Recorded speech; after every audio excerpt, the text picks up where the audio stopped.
Happy Monday afternoon, everyone. It is a beautiful day for playing some video games. My name is Bill Jump Carter, your host for today.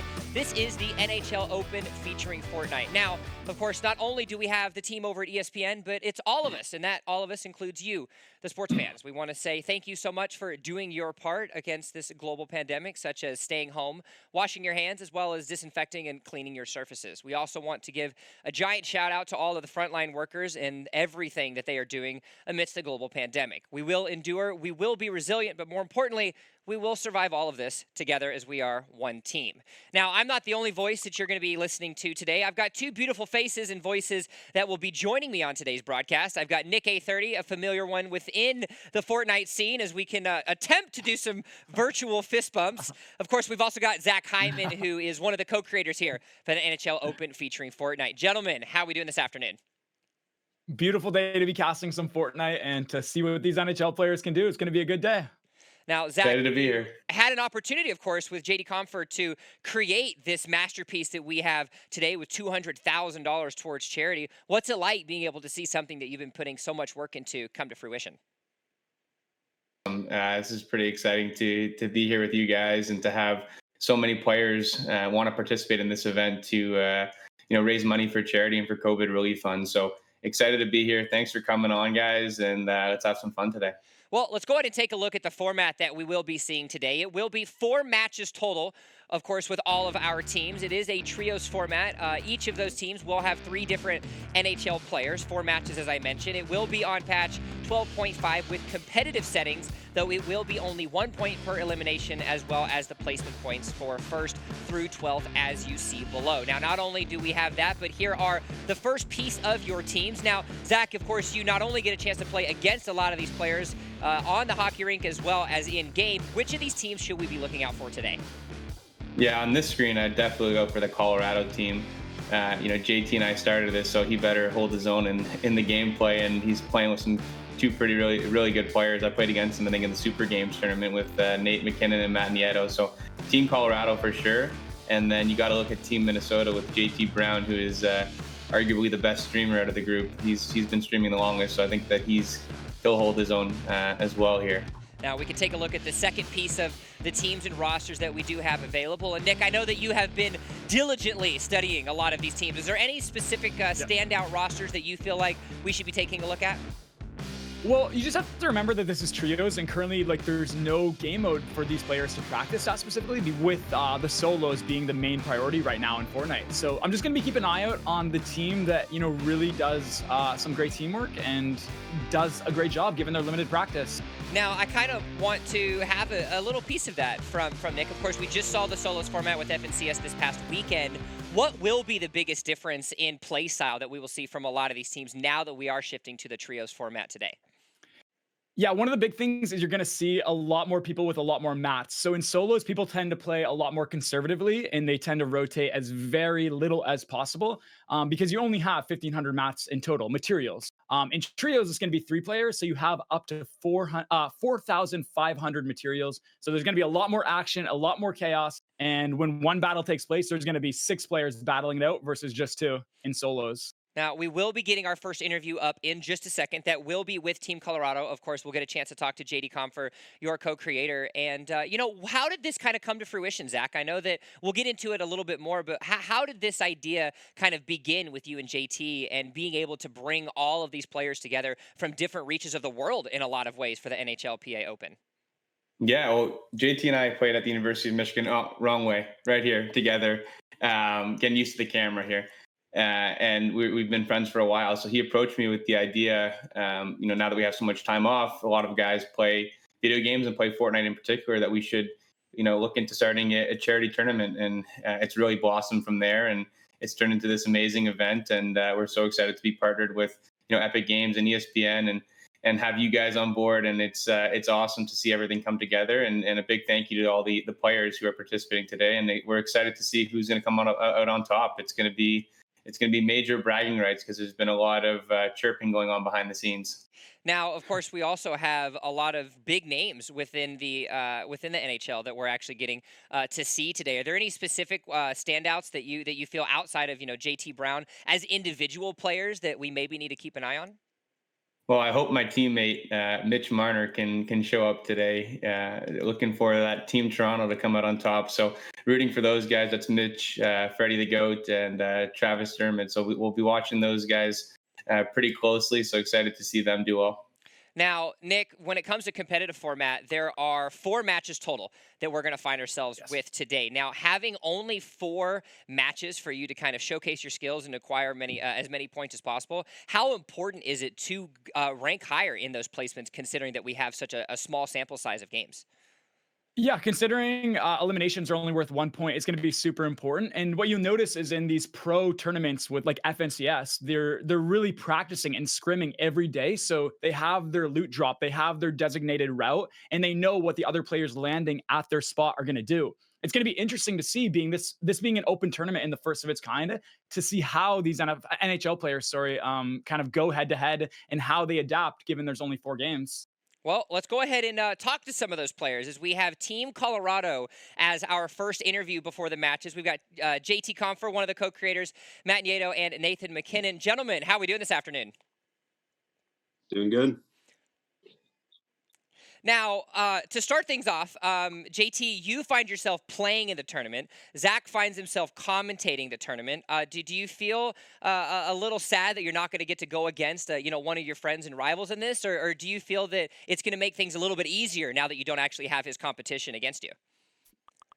Yeah, I mean, it's, big of Zach to step up and jump in the announcing side, but we're pretty confident with our Colorado team. We're ready to get some bodies. Now he came to you, or you came to him rather, to kind of start this. What was your vision at the very beginning of this, and what really pushed you to approach Zach and create something like we have today, with as many players coming together as well as a large prize pool to go towards charity? Yeah, I mean, especially with all the downtime we've had since the season got shut down, I know guys have been playing Fortnite a lot more, and we kind of kicked around the idea of playing against different guys throughout the league. But overall, just be able to do this for charity and, raise money for a good cause. I know the guys are excited to play and be competitive, but at the end of the day, we're excited to be, raising money for a good cause and, donating our time to do what we can. Now, Matt, Nathan, you guys were saying that you guys play Arena together quite often. Do you feel that now having a trio is going to make you guys a much more formidable force, or do you find that there's going to be some learning struggles as you guys are shifting formats here today with the NHL Open? I don't think so. I mean, we played trios in the past when it was available. We play squads a ton during the season. Nitsi and I play a lot as well. We really enjoy it, and excited to try it out. Obviously, it's going to be a little bit different, but I mean, we're just here to have some fun. Are there any teams that you guys kind of have a target on that you're specifically going to be looking for once you guys drop out of the battle bus? I don't know. I don't think we really know what we're up against. So this first game is going to be a good filling out process for sure. Zach, do you feel that? How do you feel that Colorado is going to do against some of the other teams that you have here? Now that you have them on the line, listening to every thought and opinion. Yeah, I think Nate and Matt are probably gonna have to carry JT a little bit, but that's all right. I think they're ready for the job. But there is a little Nova Scotia connection here. Nick is also from Nova Scotia, Yeah. so you got a fan. What? Nate. I'm rooting for you, that. Nathan. Yep, from Halifax, Nova Scotia. I know you're from Cole Harbour, so represent. Oh, cool, man. Nice. Is that where you Yeah. stream? You still live here? You still Yes, live in I'm here? actually streaming from Nova Scotia. Yep, East Coast. So been Oh, here my cool, whole man. life and love it. Sweet. That's awesome. Didn't know that. Now, of course, with you guys having the inability to really do anything hockey related, have you guys been doing anything outside of Fortnite? Is there any new hobbies? I know everybody has found a new hobby or a new skill that they wanted to learn. Is there anything that you guys have picked up during your isolation times of staying inside your houses? I think for me and Nate, it's just been Fortnite. Yeah. we grind it out. We grind it out hard. Yeah, we've probably, been grinding. I don't even know, 6 hours Yeah. a day or something right now. So Yeah, we're ready we to wake go. up, we work out, eat and kind of hop on the sticks and grind. So that's been our schedule for 2 months now. Wish we could go to practice and then grind after, but this is what we're doing right now. What about you, JT? Is there any new hobbies besides apparently staying well groomed outside of some of us? Zach's got his hat. I have a Chicago Mob slick back because it's the only thing I can manage with at this time. Yeah, I'm not playing as much Fortnite as these two, but just trying to be outside as much as possible, play a little golf, and enjoy some family time. Now, a conversation that I was actually having with Zach before the broadcast today. Have you guys done a good job at building a home workout and being able to keep up, your physical strength and just trying to stay toned as much as possible while you guys, wait this out until the season actually kicks back up? Yeah, it's definitely been tougher, Go ahead. not skating and but just trying to do as much at home as possible, and um, you know, definitely different circumstances, but everyone's in the same boat. So just trying to stay ready whenever we do go back and play. What about you guys? Yeah, I have a gym at my house, thankfully, so I've been able to do some workouts. Just trying to stay in game shape. Whenever we get the call to play, I don't think we're gonna have a very long time, maybe a couple of weeks to be ready. So I think everybody's kind of doing that nowadays. Everyone stays in shape 12 months of the year. So excited to get back hopefully soon. Awesome. Yeah, and I ordered a Peloton, so I've just been riding that thing, and I'm in Denver with altitude, so hopefully that helps when we return. Just getting your cycling status on. Well, gentlemen, good luck to you guys today. Thank you so much for being the guinea pigs of our first interview, and have fun outside the battle bus. Yes, sir. Thank you. Yes, sir. All right. Well, they feel themselves a little bit of confidence, Nick. Of course, anytime you have that duo synergy, even though adding the third, is that extra variable. It is good that at least two of the three players do have some synergy early. Right. And I mean, a good thing to keep note of is that they've been playing since the beginning, they stated. So, Fortnite goes through a lot of map changes, a lot of chess changes, a lot of things change in Fortnite. So it seems like they're going to be very experienced with that and nothing's going to catch them off guard, and excited to see what happens. All right. Well, in just a second, we will be kicking up Team New York as another interview for this. Now, to preface this and kind of let the viewers know a little bit outside, of what we see in the game. Zach, anything that you can tell us about this Team New York team with Grant Hutton, Kiefer Bellows, and Simon Holstrom? Yeah, a bunch of young kids and prospects. So for the Islanders, so it'll be exciting to see them. As Nick knows, you got to watch out for the young kids when you're playing Fortnite. They have the mechanics and and the reaction time. So I feel like an old guy now, and I'm just happy to be in the broadcasting booth. It's been something we talked a lot about this during the rehearsals yesterday, Nick, is getting to see, knowing that, across the spectrum, we find ourselves to be pretty good at video games, but getting blocked by 15-year-olds definitely doesn't get, or does get old pretty quick. Yeah, I mean, a lot of the younger kids have great reflexes, and that's what a lot of it is too. You're making quick edits in Fortnite, and you're shooting, and then you're closing the edit. You're going back. You're rotating out. You have to be thinking on top of your game, especially in these competitive games. In this tournament specifically, the end zones are always moving, moving, moving. So there's no time to think. You got to react right away. All right, well, let's go ahead and bring in that Team New York, those young prospects, as you mentioned, Zach, and get them on the call and see what they have to say. Of course, we've got their captain, Grant Hutton, Kiefer Bellows, and then Simon Holstrom. Gentlemen, how are we doing this afternoon? Good. How are you guys doing? Solid. Doing pretty great. How has your quarantine been? We asked Team Colorado a little bit earlier if they found any new hobbies. We did hear that one player has a nice little cycling Peloton. And did you guys pick yourselves up a little cycling bike during quarantine? Yeah, I got a home gym there, so that's been just fun. My parents got a nice home gym, so I've been just setting that up, getting a little golf game going. Other than that, just working out, staying ready. Now, how much experience do you as a trio have playing together? Have you guys found yourselves playing together often, or has it been a handful of games in preparation for today? What's that been like? Yeah, for us, we kind of got it, sprung on us pretty quick. So we got a couple of practice games in together, but here some of these guys have been playing together for a pretty long time. So should be interesting. We're excited, but we're kind of nervous at the same time. How do you feel that your Fortnite skills stack up to some of the other players, or against some of the lobbies that you guys have been practicing? Yeah, I mean it's been tough. I mean we play some trios and squads together. Some of us play the duos arenas, but there's a lot of good players. I know for a fact JT Brown, he likes to stream a lot, and he's a pretty good player. So I know we're going to go against some tough competition. Is there any specific team that you have a target on? I know we asked this one in the last interview of, is there any player or team that you guys are specifically wanting to make sure to take out today? I think we're gunning for Dallas. I got Josh Melnick living with me here in Indiana, and he's playing in the other room. So we're going to try and go after them if we get the chance, but we'll see what happens. What about you, Simon? Is there anybody that you have your eyes set on?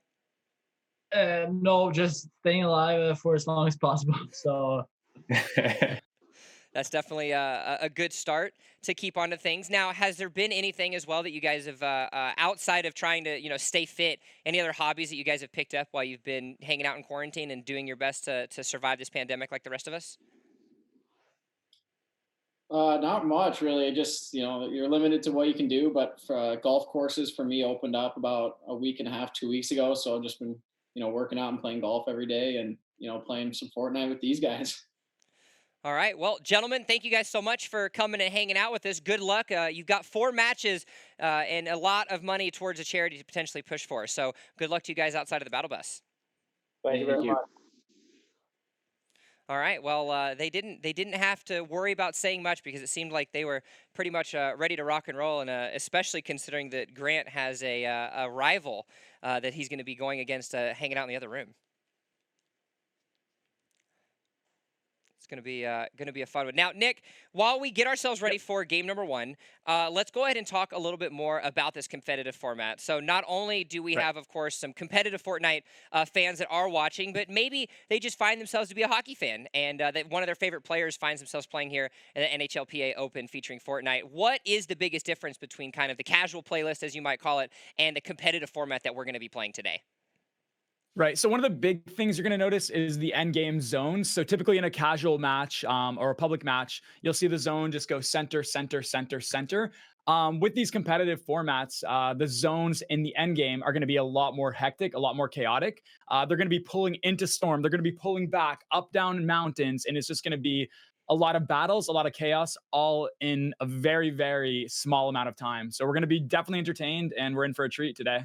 Now, Zach, I know you've had a chance to kind of play with some of these players. Do you find that the pool of players that are playing today are going to be a little bit more on the aggressive side and going to be going for those eliminations? Or do you actually think that we might see much more FNCS style of that more passive play where a lot of these players are going to be alive closer to the ending of the game?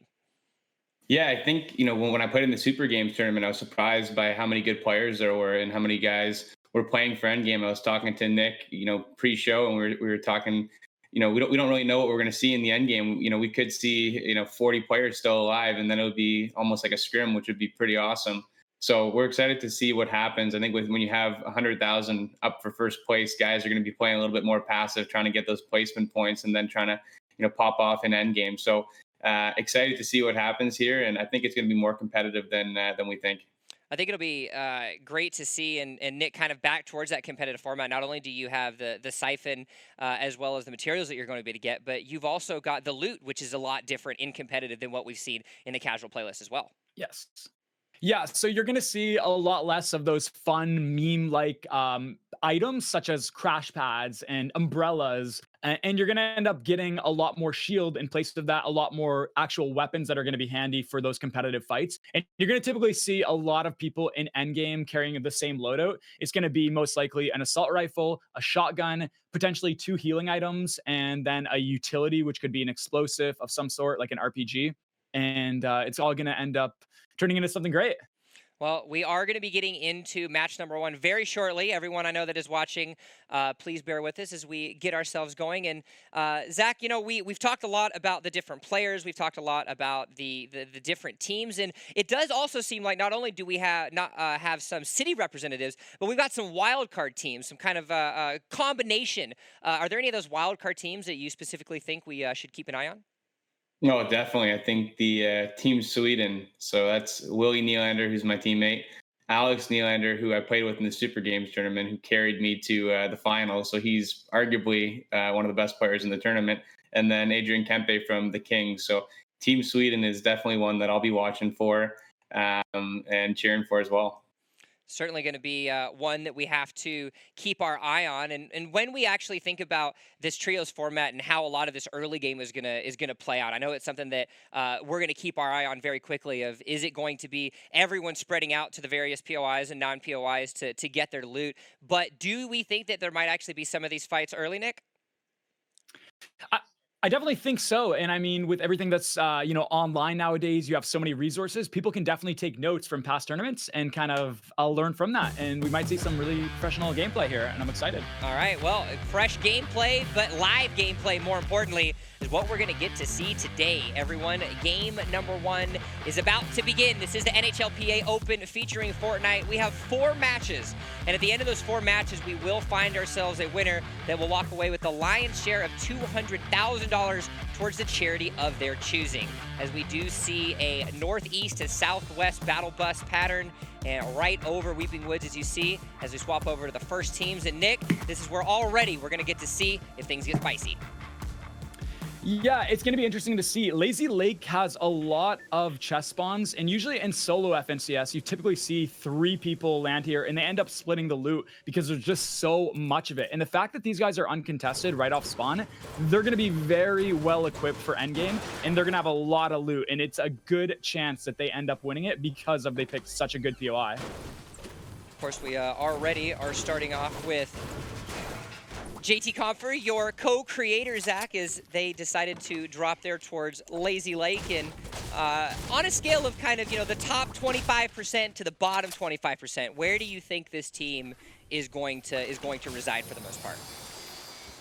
I think top 25%. When you see a team go, like Nick said, Lazy Lake, you know that they mean business. So I think that they're gonna do pretty well this game. They already have some good loot. Like JT's got a pump and attack, tons of heals, so they're going to be set up for endgame for sure. Nick, where do you like to drop? Like, what's your spot?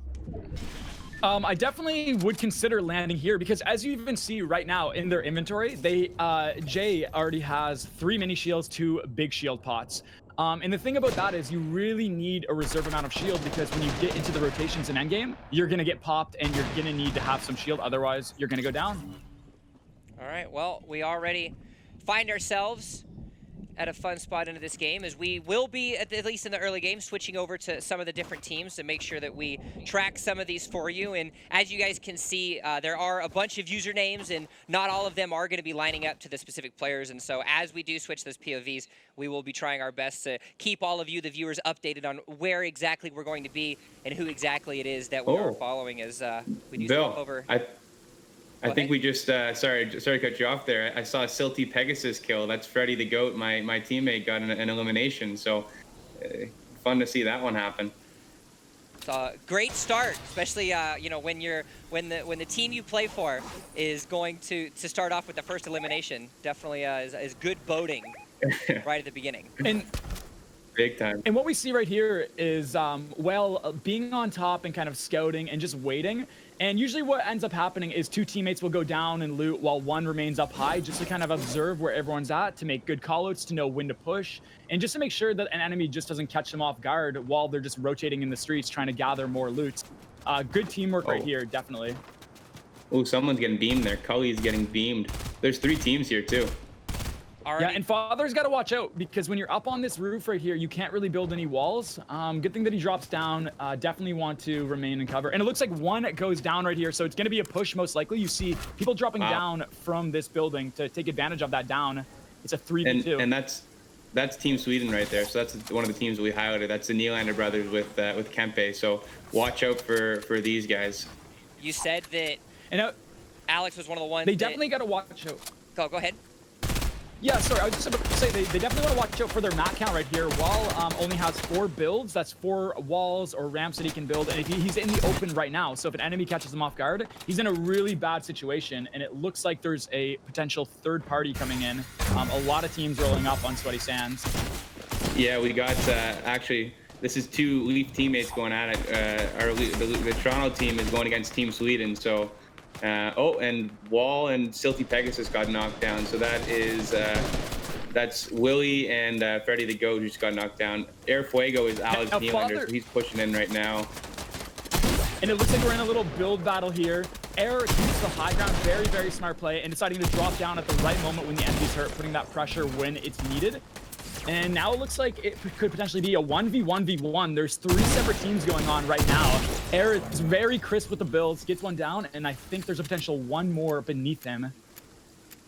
Already, that's going to be 5 eliminations for Team Sweden as well. So you said it right off the rip, Zach, that this is one that we're going to have to look out for. And by and large, they were to have it. Though, unfortunately, Wall did go down. There is a reboot van there, so they will be able to get him back up alive. And that's one way to start things off with before the first storm even begins to close.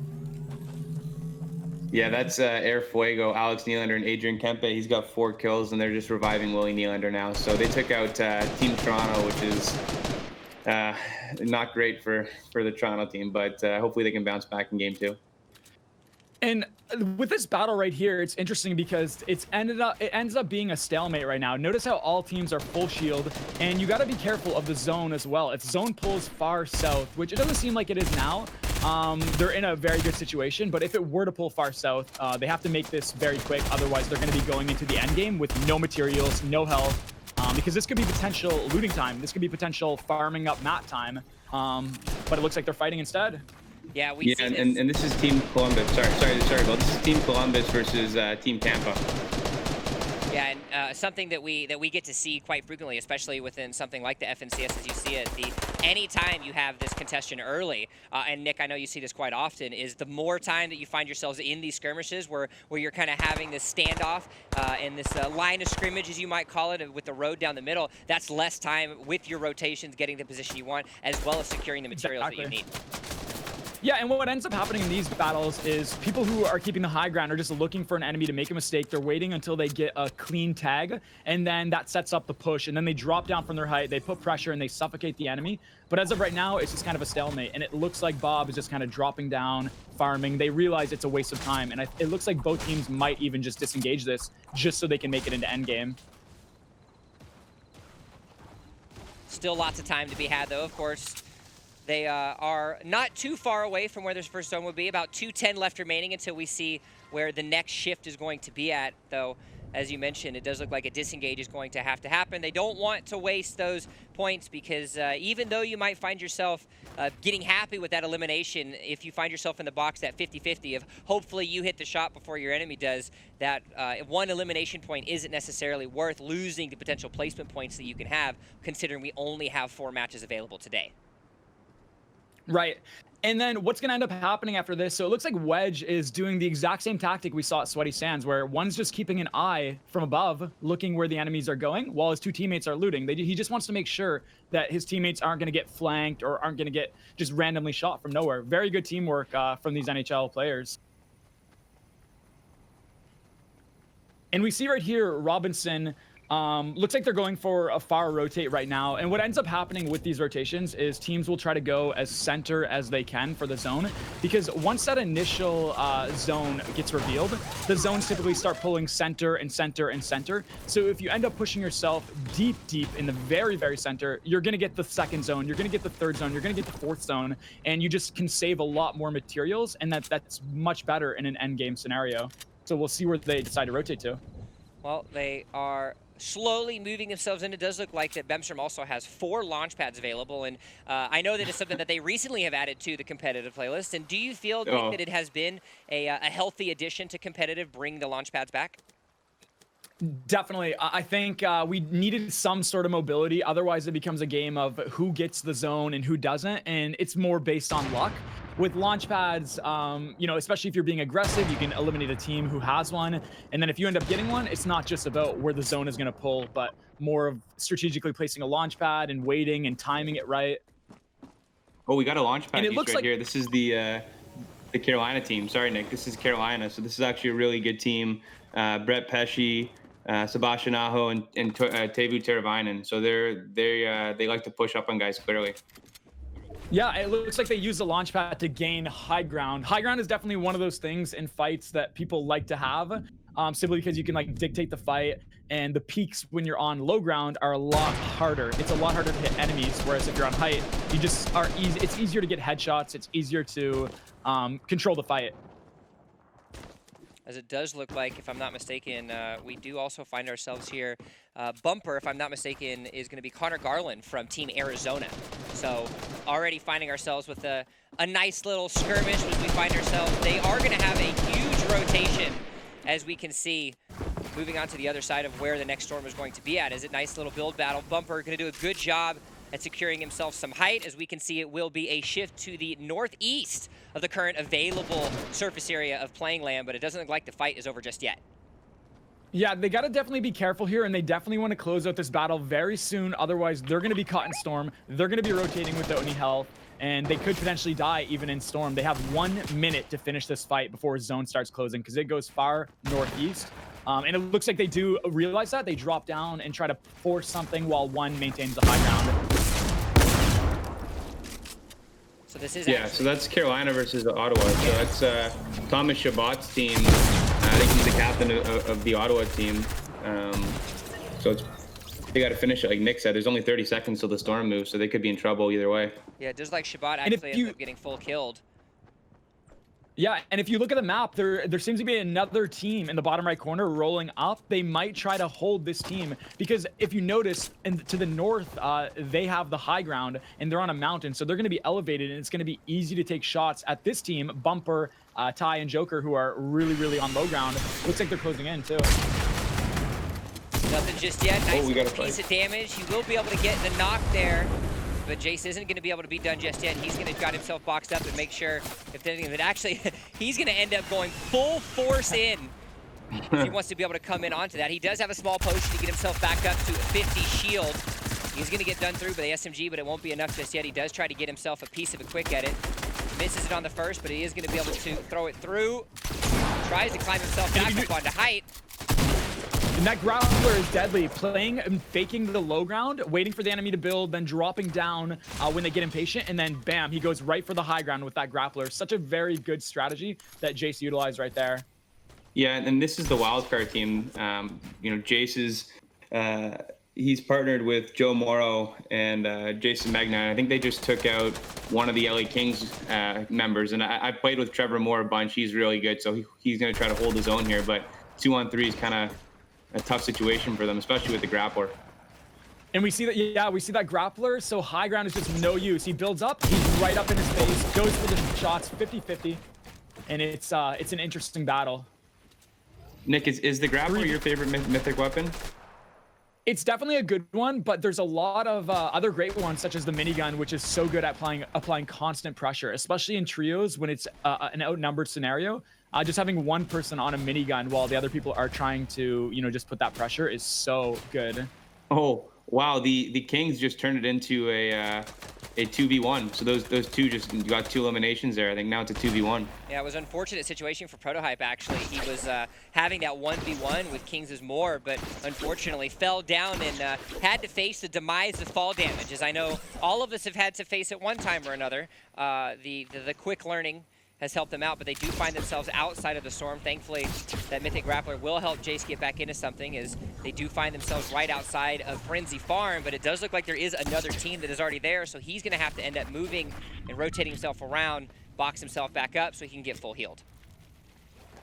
Yeah, and what a lot of people and teams will do is, as they're rotating, if they see any other teams nearby, if they get shot once, they'll just turtle up and they'll wait for that team to rotate, because there's no use in rotating as an enemy on high ground, especially, is shooting you. You're going to waste so many materials as you're trying to block the shots while still trying to get in zone. So sometimes it's just better to wait. But it looks like this team is just holding up and trying to keep that team in storm with constant pressure.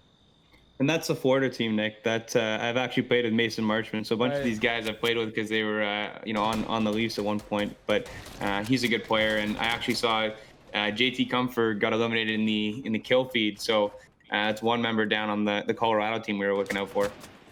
I will say, though, it is great to see that we do see a little bit of scuffles. I know that we were questioning on how aggressive some of these players were going to be, and we did see a little bit of fights early, but there still are 47 out of the 66 players that entered this lobby that do still find themselves alive. So at the end of the day, we still have a lot available. Unfortunately, looks like the Kings are getting to the action more, unfortunately falling there, as it does look like Wedgeball holding himself some height. we definitely are seeing a lot of edge of the map battles, and we're going to see in 10 seconds, actually, the storm is going to be closing. It's currently chunking for 2 damage per second, and when it closes fully, it's going to be 5 damage per second, and it's going to be an intense battle. So they need to close up as soon as they can. And that was Columbus taking out Tampa Bay there. So I think it's 2v1 here with Bemstrom building up on Bob Swag. So Still a little bit left. and Bobby Slab is Carter Verhage from Tampa. Well, it does look like Bobby Lee Swag, unfortunately, gets full kill, the last one left alive. That's going to give Bemstrom an opportunity to get refreshed on some materials, as well as the loot that was available on his body, as they find themselves fairly close to the zone. Still 44 players left alive, is about less than 60 seconds left remaining before this third storm starts to shift a lot of these players. And once you start getting into that fourth storm, Nick, this is where things are really going to start to get spicy, as a large amount of shifts will have to happen for many of these players. Absolutely, and you already can see, if you look at the map in the bottom right corner, there's a lot of teams on edge in the middle, and that's just people holding and looking. They're waiting to take shots, so they got to be very careful, maybe even use a little bit of materials as they're rotating in if they want to try to save their shield, because it doesn't look like they have extra, and they're in a pretty tough situation. We actually are going to get an opportunity to have a listen-in with one of our teams, Team PB&J. Let's take a listen and see what their communications are like as they're going to have to rotate here, right here in this zone.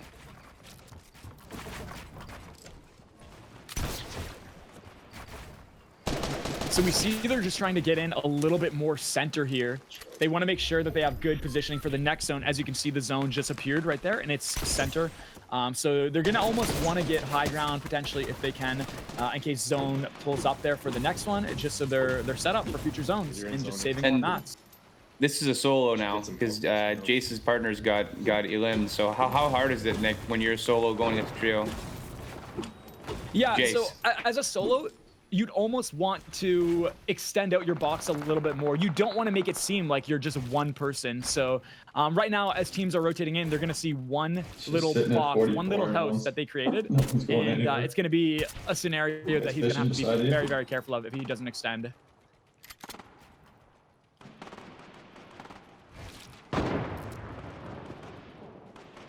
All right, well, a couple little words, of course, but nothing too communicative. It does seem like that they knew a little bit of what exactly was happening, and this is that rotation that we were talking a little bit about as well, Nick, of that fourth storm really starting to push a lot of these players. It does seem to be a fairly central map, but there is some water in play, which is something we have to make sure we look out for, as those players that are rotating from one side to the other are going to have to be wary of that once this next circle decides to move.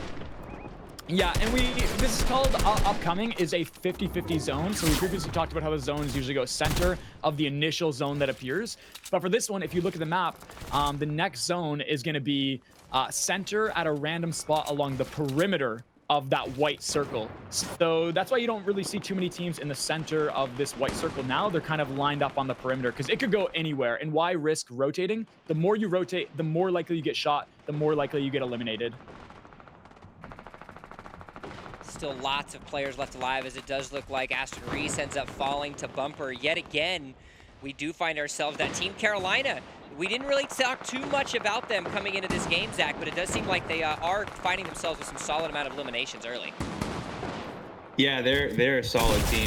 Those guys played really well. Pesci, that's Bumper. He was in the Super Games tournament as well, and got to go against him. So he's a very good Fortnite player. So this is Pittsburgh's Brian Rust here. So we got the Pittsburgh's team, aston-reese and Dumoulin as well. So,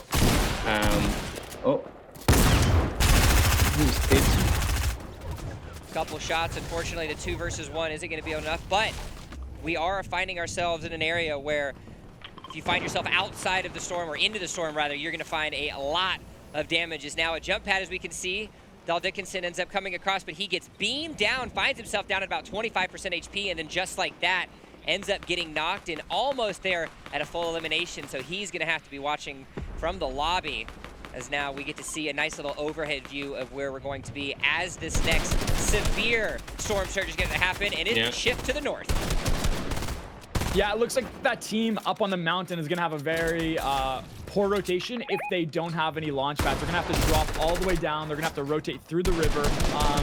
And if you see the people who are currently in zone, with this being trios, they almost want to try to build up and make sure one team at least has the high ground. They have about 4,500 mats potentially in total, so it's definitely possible to keep high ground. And when you have it, you're definitely going to be conserving mats since you don't have to build above you when rotating, just directly below you.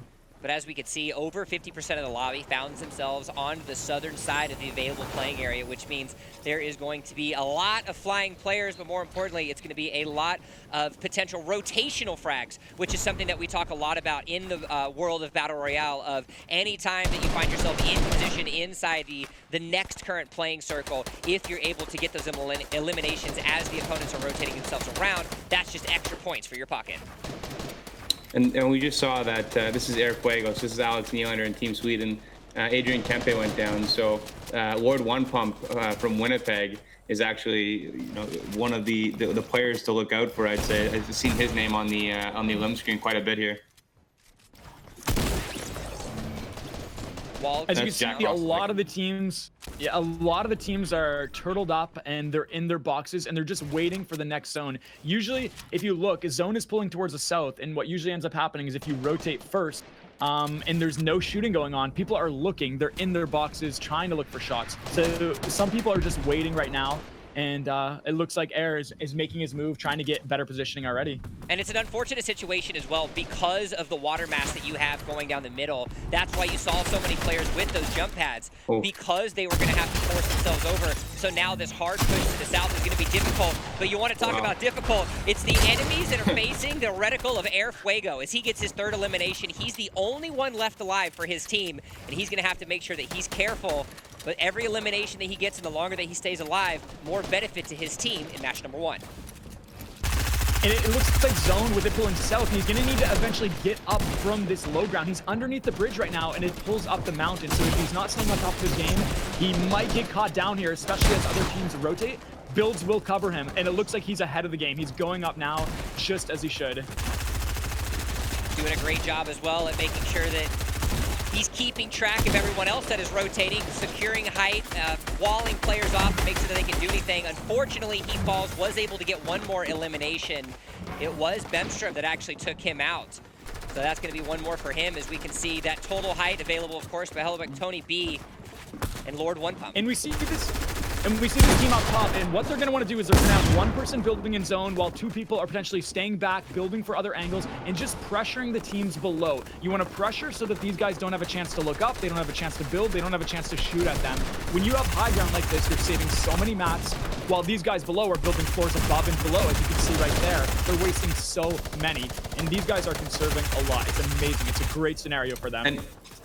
And like, this is Team Winnipeg, so this is Lord One Pump, Jack Rosovic, Anthony Botetto, and Connor Hellebuck, and I think they're in a great position to get the early victory royale here. Well, you can see Lord One Pump was doing a really good job at being able to get a lot of those frags as he moved himself around, and now it is a 3v1 situation, as it does look like Jonesy's the only one left alive. Unfortunately, he finds himself out.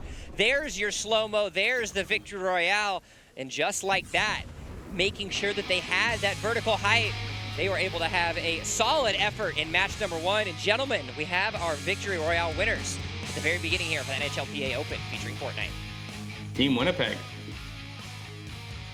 Solid effort there. Now, Nick, it was very messy coming into that, and I think a huge piece of that as well was the unfortunate nature of that direct north and then direct south pole of those last two storm surges. Considering that you had the water mass in the middle, it was very difficult for a lot of players to tunnel themselves into the available play area and then actually use those builds to go backwards, because they were forced to use those jump pads to get across the water.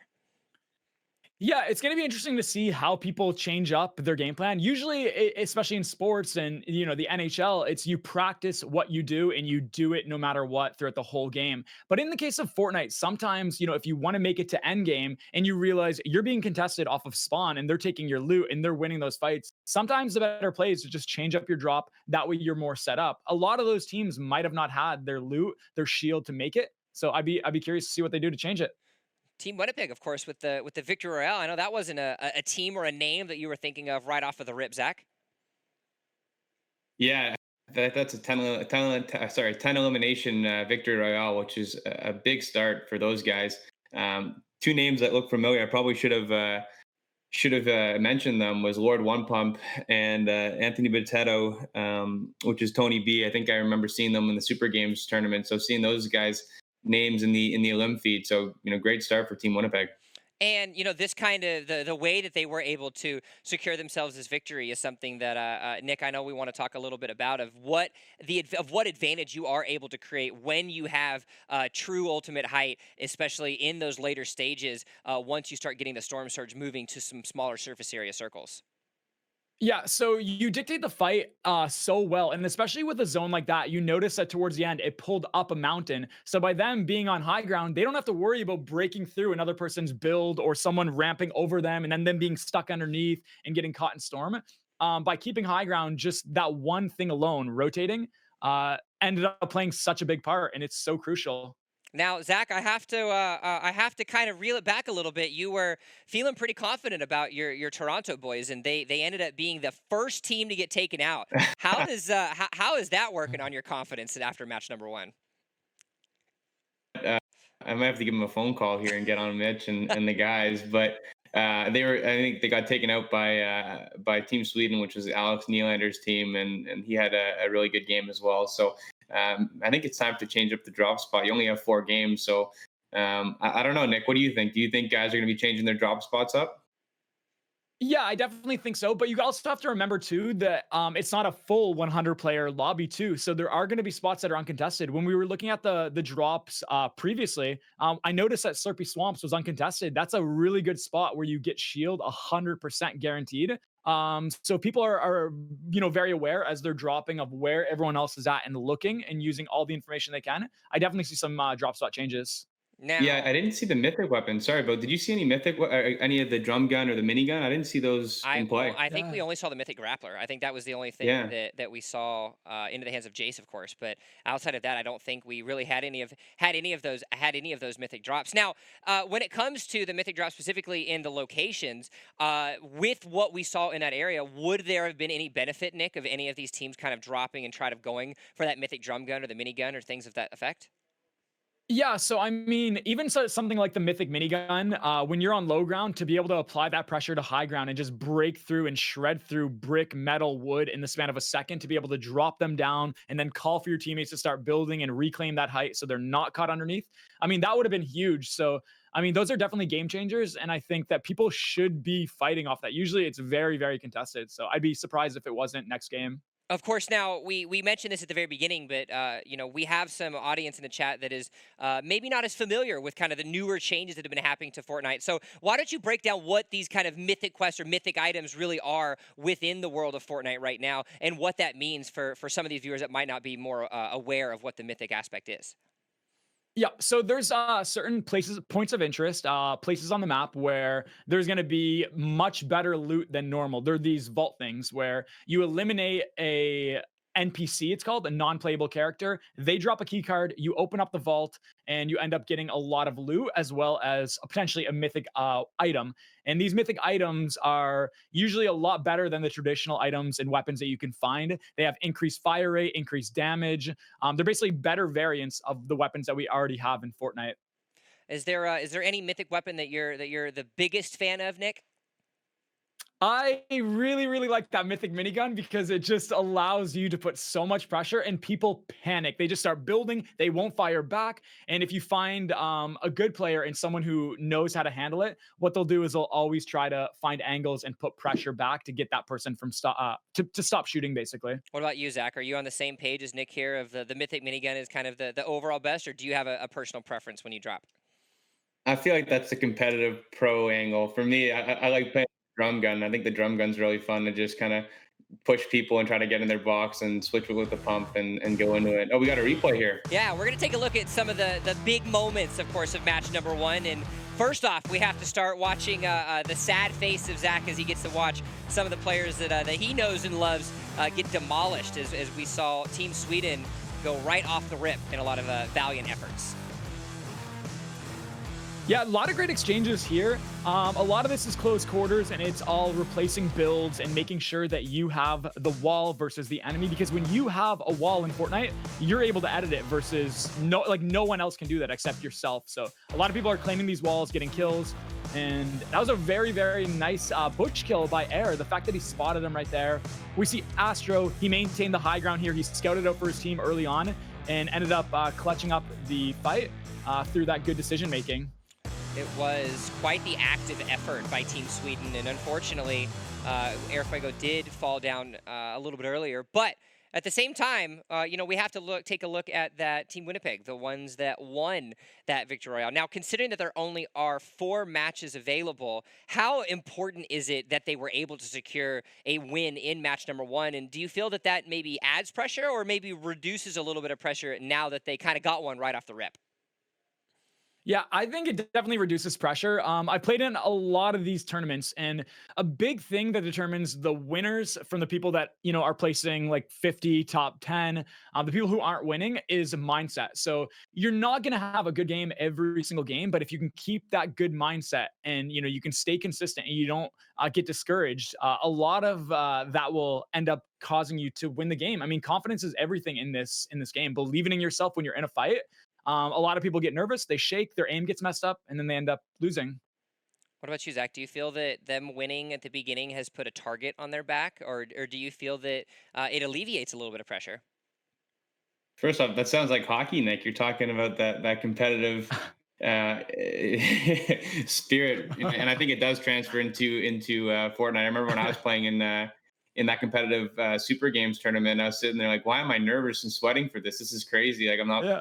I wasn't used to it, but really, it's when you're in a tournament, it's all bets are off. So yeah, definitely to get the first win for those guys, they're probably feeling good about themselves. They can probably play a little looser, and they had a massive game 1, and like you said, there's only 4 games, so they're going to want to carry that over, and I'm sure there'll be a target on their back.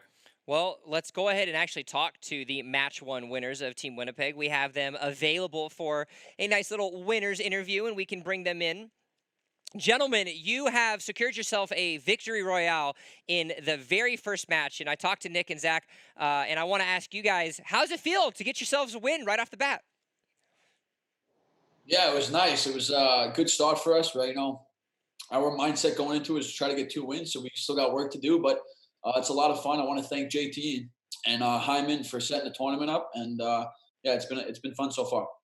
How much pressure do you feel like this adds to you in your opponents now that you guys were the ones that won right off the bat, and when they're going to be able to see you guys in the kill feed for match number 2? Someone want to take this? And I noticed that you guys ended up having high ground, and that was a key factor and end up in winning the battle royale. So I was curious, did you guys actually plan that out, or was that something that happened? You saw just everyone below, and you were just naturally up there on the bridge. Did you guys work towards that and plan it out? Yeah, I think it was the 4th moving when we were first moving zone when we padded, and then once we saw that the circle was going up the mountain, they were like, let's just connect it and get high ground and make sure no one can come up behind us. That's what they tried to do. Do you feel that the strategy that you guys had as far as drop points and rotations for the most part are going to be similar to match number 1, or do you guys gonna feel like you're gonna change things up to keep it fresh for your opponents? Bucky, take this one. No, man, I'm just right now trying to get some kills. Yeah, in all honesty, like What's that was the, our mindset was to land agency and kind of dictate from there where to go. It's a good place to drop as far as where you can rotate from. Now, there is a lot of money for charity that is going to be put on this. Have you guys kind of thought about where you would put the winnings if you guys were able to walk away with the big dubs? We started to. We don't want to jump ahead and announce something just in case we didn't win. So we wanted to make sure we, place top 3 for sure. But obviously somewhere in Winnipeg, and we'll figure out if we are lucky enough to get in the top 3. All right. Well, keep that one in your pocket. Hopefully, we'll see you guys pull it out with more victory royales. Good luck to you guys in the rest of your matches, and thanks so much for the interview. I appreciate it. Thank you. Thanks, guys. I liked it. Connor was the only words that he cared about. We just want to get eliminations. We just want to get eliminations, and that bloodlust that they have certainly can tell a lot of the tales, considering they got 10 eliminations in match number 1. And you notice that they said that they dropped agency, which is a spot where there's a mythic item. What we were just talking about earlier, that drum gun, it probably definitely set them up a lot and helped them win a lot of engagements. So definitely something that's worthwhile to contest for. They're seeming Yeah, pretty and the confident, Zach. agency, yeah, the agency is also, for rotations, you're right in the middle, so you can really easily rotate to, anywhere on the map. So, I think that they're going to be a team to really look out for. I hope somebody pushes them. It would be cool to see an early fight at the agency. Well, Connor definitely wants somebody to fight him, and we're going to find that out right about now. Match number 2 has begun. The battle bus is fueled up and ready to fly. So let's go ahead and get into match number 2 and see what exactly we have available for a lot of these teams. Team Winnipeg is sitting clear and through at the number 1 position, and now it's time to see where we're going to go again. And Nick, it does seem like we are going to have a south to north battle bus, and what is that going to change for a lot of these players and how they're going to plan on drop with the POIs available? Yeah, so if these guys have practiced a lot with their teams, they're usually going to have a set drop regardless of where the battle bus is, and they're just going to go there anyway. So I feel like no matter what, it's going to be an even distribution. We're going to see a little bit of people pretty well everywhere on the map. Well, now we're going to get to see it actually fly and go through, and hopefully Zach, we'll get to see your Toronto boys find themselves with better luck and not running into one of the best teams that we find themselves in the tournament, and Team Sweden right off the rip, as we start to get to see the little triangles on your screen is going to be each and every one of these players as we get a nice little fly through of the map. When we kind of swapped over to this kind of new map, what was your first initial reactions, Zach, once you got to see a whole new Fortnite than what you had been used to seeing since its release? Oh, it's wild. I think that's one of the coolest things about Fortnite is, it maintains the same game, but it's always changing and it's always bringing in new things. So I think that's what keeps it fresh. And from, just a guy who plays in pub games, I love all the new weapons that they bring in. I know that the competitive guys get upset with some of that stuff, but from just an entertainment standpoint, it's really cool seeing the game evolve. And I guess there are a bunch of people here at agency, or those could be the NPRs that Nick was talking about. No, I think they have it by themselves. So Winnipeg again with the agency. Yeah, and that's definitely going to be huge for them when it comes down to endgame again, because they're not going to have to expend any mats. They're not going to have to expend any shields in any fights. They're not going to have to, waste any ammo in any fights. They can save that all for endgame when they're on high ground again, just spraying down and not having to worry about running out of shield or ammo or anything. Yeah, and this is the Islanders team against New York's team against Ottawa's team here. So they're both that steamy. So we'll see if we can get an early engagement here. Yeah, and the interesting thing about Steamy Stacks is it's got a nice rotation out because of those the 2 Steamy Stacks. You can glide, you can go up it and get a nice rotation and choose, somewhere far away from battle or choose to drop on someone. So they have that going for them, and each POI has definitely benefits. Like some items, like mythic items are in POIs. Sometimes you can fish, sometimes you have slurp barrels, sometimes you have upgrade stations.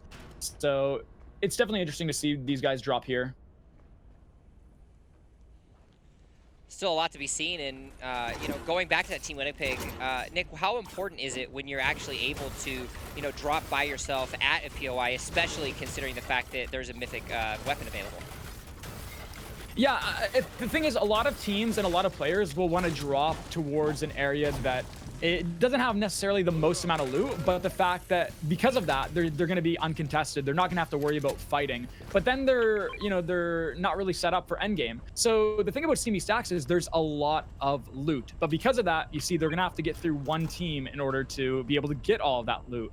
And if they're not quick enough, if they're not coordinated enough, then it could end up costing them, and they could end up, expending way too many more mats than they need, or spending way too much ammo, getting caught in storm. So they have to play it right. If they're gonna drop in an area like that, they need to make sure that they're coordinated. Yeah, and Winnipeg's fully set up now. They got full shields. They have the drum gun, like you said, Nick. They're ready to go and get some eliminations and set up for endgame already. Yeah, they have a couple of options. They could go and make sure they're center zone and just build and just wait and take shots at people and guarantee some good placement with their positioning, or they could just go and fight every single person they see because they're stacked with their loot. It seemed like the latter is the option for them. Yeah. And yeah, speaking of these steamy stacks, it looks like they're using it. One team is to get out of there and maybe try to find another area to loot. Early game, it's all about looting. It's all about getting your loadout and making sure that you have your materials for your end game. Those are the two biggest things. And it seemed like they just didn't want to fight. They didn't want to risk it. They want to make sure they get the placement. And in this tournament, eliminations are only worth 1 point, whereas placement, you can get up to like 12, 15 points, a lot more points. And they realize that. And this is the engagement again, Team Sweden against the Team LA team, and I think Team Sweden's going to come out on top here. It's a 2v1. Yeah, and you see, like in these fights, when someone's turtled up like that, usually when they're in the box, it usually means two things: they're either really low on health or low on mats. And it looks like Biha is a little bit of both. He's kind of being pressured by both teams. He looks like he ran out of mats there, and he was stuck on an edit, and they capitalized on that. Very well played. Yeah, very well played. And they're again, Team Sweden, one of the teams to look out for. That's Willie Nylander down again. I'm sure they're going to revive him in the reboot van, though. And we see a couple teams, I think, towards Pleasant. Actually, it just looks like one team. Those are just henchmen that are down below. And the good thing about Pleasant Park is that you can get a heavy sniper. And a lot of teams will prioritize snipers here, which are only in certain points of interest because it sets up engagements. You can just take shots from so far and keep yourself safe. If you get the shot and it's a down, you can push that and it's free limbs. And if not, well, you just keep going on with your day. And it does. Yeah, it also looks like. Go ahead, Bill. Sorry. I was going to say just a quick note is taking a look at where we have with that first big storm push is there is a lot of teams that have dropped on the eastern side of the island. So certainly something that we're going to have to watch and see. Yeah, if you look at the map right now. I was just going to say on the map. Yeah, go ahead, Nick. You got it. Yeah, no. I was just about to say, like, the grotto looks like it's actually contested. People want that mythic minigun that we were talking about earlier, Zach. It's definitely one of those items that people love. Yeah, and on the what I was saying was Slurpee hasn't been looted at all, and neither is Holly Hedges. So that whole side of the map where the zone is going is pretty empty. Yeah, and it looks like they have one man down. They might have got his reboot card. So what they're going to want to do is in certain points of interest, there are reboot vans. And if your teammate goes down and you get to their body quick enough, you can pick up a little tag. You take that tag to a reboot van, and then you can revive them. So that's probably where they're going to be headed next.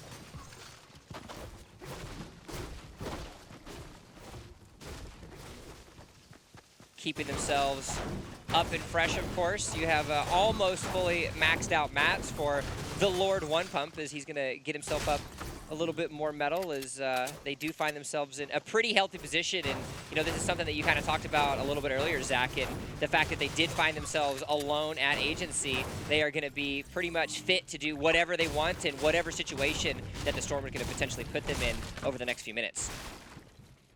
Yeah, and you get tons of mats here in Whaling. So they're going to be set up for sure. Nick, what's your go-to shotgun? Do you use the tac or pump? Yeah, so I typically like to use, as of lately, the tactical shotgun. So obviously in Fortnite, we all know that there's two different shotguns. There's a tactical shotgun, which has more bullets in its clip, but does a little less damage. It has a faster fire rate. And then there's the pump shotgun, which does more damage, but slower fire rate and has less bullets in its clip. In these trios, I like having a fast fire rate shotgun because you're typically going against multiple people at once. So it's nice to be able to have that extra ammo and that quick fire rate to be able to deal with that. Check out Lord One Pump's loadout right now. He's got a gold scar, the mythic drum gun, a purple tack, and a harpoon, and 6 minis and a pad. So he is set up. Yeah, and this is definitely one of those loadouts that you just don't want to mess with. That drum gun is a fast fire rate weapon that can just force you can force yourself into anyone's box and catch them off guard. And I would be very surprised if we go this whole match and we don't see Lord One Pump push into at least one box and get very, very aggressive. He's going to be in for a really interesting game. All right. So right these here, guys don't mess around. Right here, there's a couple of options that they could do. So because they look like they're all geared up and they have a lot of materials and they have their loadout, they have their shield. The thing to do now would probably be try to get as center zone as you can to make sure that you're conserving mats and basically just building there when you're there and waiting and just scouting out and being patient. Now, we do actually have an opportunity to listen in to right. Team Winnipeg and actually see what some of their communications are like. We are listening earlier, wasn't too much. Let's actually see what they have to say as they find themselves right before this next move.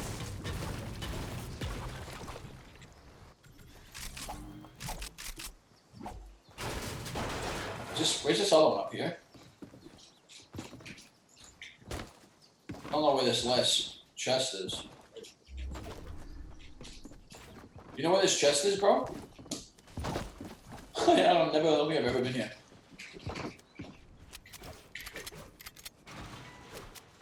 Oh, it's on there? For those who are watching, Tony B is Anthony wow, I didn't know Botetto, this Ward was 1 down. Pump is Jack Roslovic, and Hellebuck is Hellebuck. Oh. All right, so a little bit of communication, maybe a little unfamiliarity with some of the pieces of the POI, but Nick, you know, it's very difficult to memorize every single chest location considering how big the map in Fortnite really is. Right, and you got to remember too, these people could be changing their drops as well, so they might be going in a spot where they're uncomfortable just to guarantee they get into endgame and not have to drop in an area where people are going to be pushing them nonstop.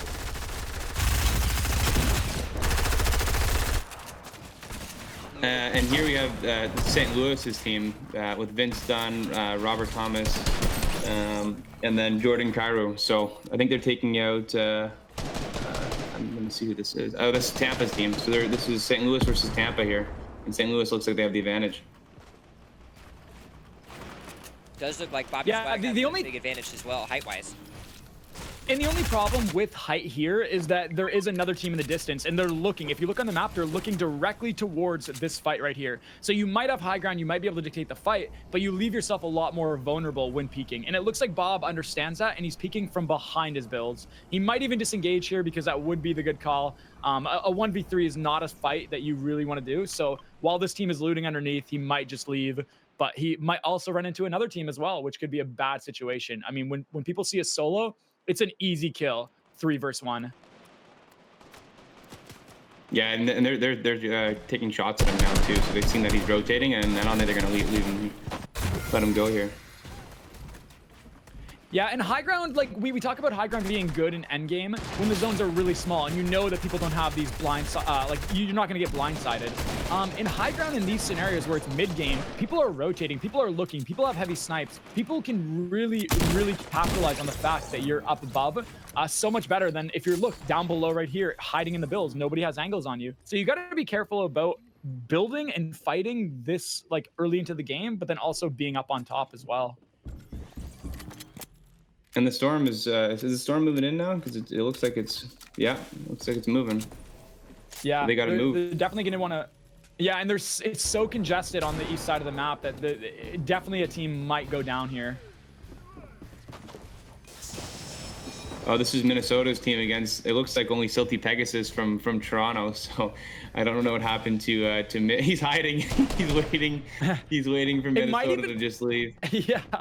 It might even look like that he's staying on guard. So down below is actually like a little chest that you can get, and usually it contains like a heavy sniper. It's a power weapon that we talked about earlier. So they might even have that now, and they could definitely utilize that, get some easy picks. Right on, and this is JT Brown, who we were mentioning before, avid streamer. So expecting a lot from him this game. Still a lot and of the heavy snipe left alive. Yeah, and what these guys want to do is they should be focusing on rotating, but instead they're trying to get snipes, trying to get that one little pick. However, they're going to be rotating on a lot more teams, and they should be prioritizing rotations. It's going to be tricky to see how they get out of this. They're rotating towards another team right now. And they lost their other member, so they're playing duos right now in a trio game. Yeah, you definitely want to be overbuilding in this scenario. Mats can be refarmed. Shield, however, is definitely hard to come by when it gets to the later stages of the round. Yeah, I feel like a lot of teams have had long rotations, so it'll be interesting to see how it all plays out in the end. It's a massive build battle here. Wow. Yeah, and that's a trade-off. We see a lot of teams on edge right now, and a lot of teams are fighting on edge, and that's probably because they're prioritizing the loot and the mats instead of rotating early and getting that center zone. A center zone would probably be a lot less contested, but they might have waited out just to guarantee more loot. But was it worth it in the end? Because now so many teams are fighting and getting third party because it's just so congested on this side of the map. Yeah, the battle of third parties definitely taking it over. Benji taking about 90% of his health is all the high build that he was on. Got to drop down, and he did try to build himself back up with some metal, but yet again, lots of materials being wasted here, gentlemen, as they do find themselves in quite the difficult situation, and they still don't find themselves inside the playable zone. So within the next 25 seconds, they are going to have to be moving a little bit to the north, as well as making sure that they defend themselves against the third parties that are clearly trying to take advantage of the fights that they're going through. And you notice high ground is always the one being shot. It's the most the spot that's always the most easiest to see, and it looks like Benji goes down, unfortunately.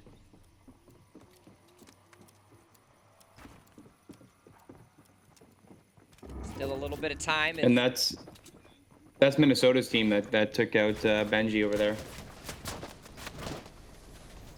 And this is Columbus here. Really they're trying to rotate in. in. In that situation, you want to be overbuilding. You're one shot away from dying. He's got to make sure he doesn't get caught by Storm on him, and an enemy unfortunately takes him out.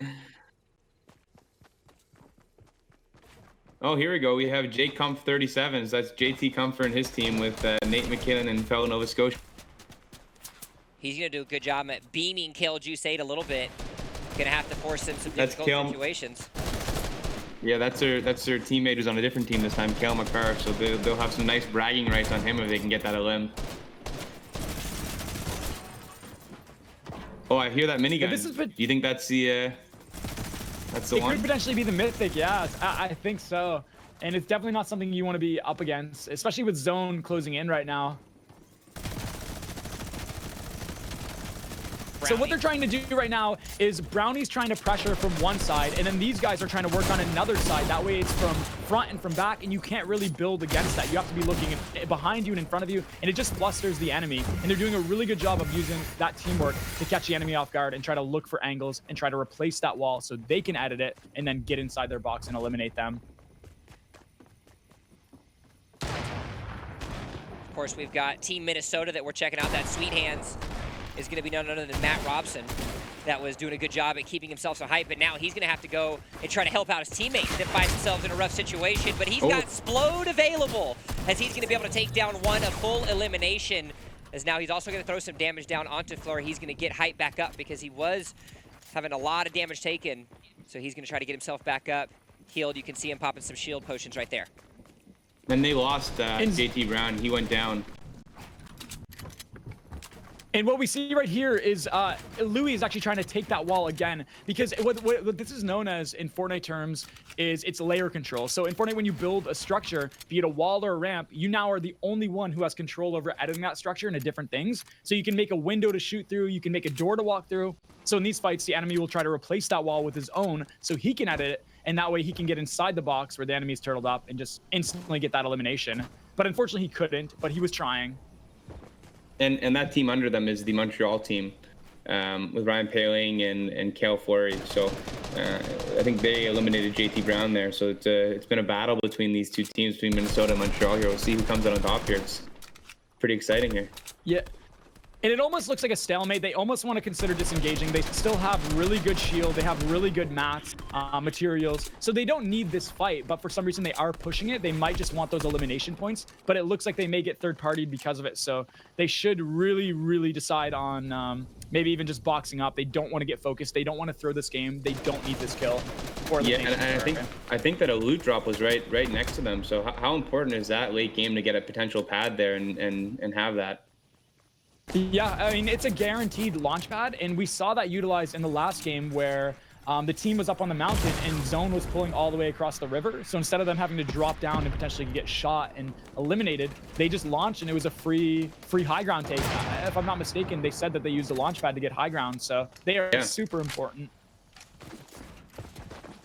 And there's the Toronto solo, Silty Pegasus. He's surrounded by a couple St. Louis players, so he's in trouble. He's going to have to get out of that. That's Freddie Gauthier, and we got Vince Dunn.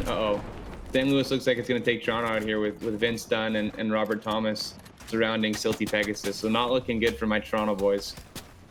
Now, Zach, I'm curious. So I was mentioning earlier how, these guys don't need to take this fight. How much do you think could it potentially be a rivalry? Maybe we're seeing some teams go head-to-head that, they've actually played NHL against each other, and maybe they just want to settle the score in a game of Fortnite. Do you think that could be the case? 100%. I think guys want to get those eliminations for bragging rights because everybody, a bunch of us know each other for having played in the league and played on different teams, same teams. There's so many connections in the hockey world. So if you can get an elimination on a buddy, you're going to be giving it to him for quite some time, especially when it's broadcasted like it is now and hosted on Fortnite's channel. So, I know if I was in the game, I'd be going for eliminations also, maybe pushing them too hard and overextending myself just to get it. It's a great point, Nick. Yeah, and it looks like, look at this zone right here. So they have 1 second to move. The zone is max distance over here.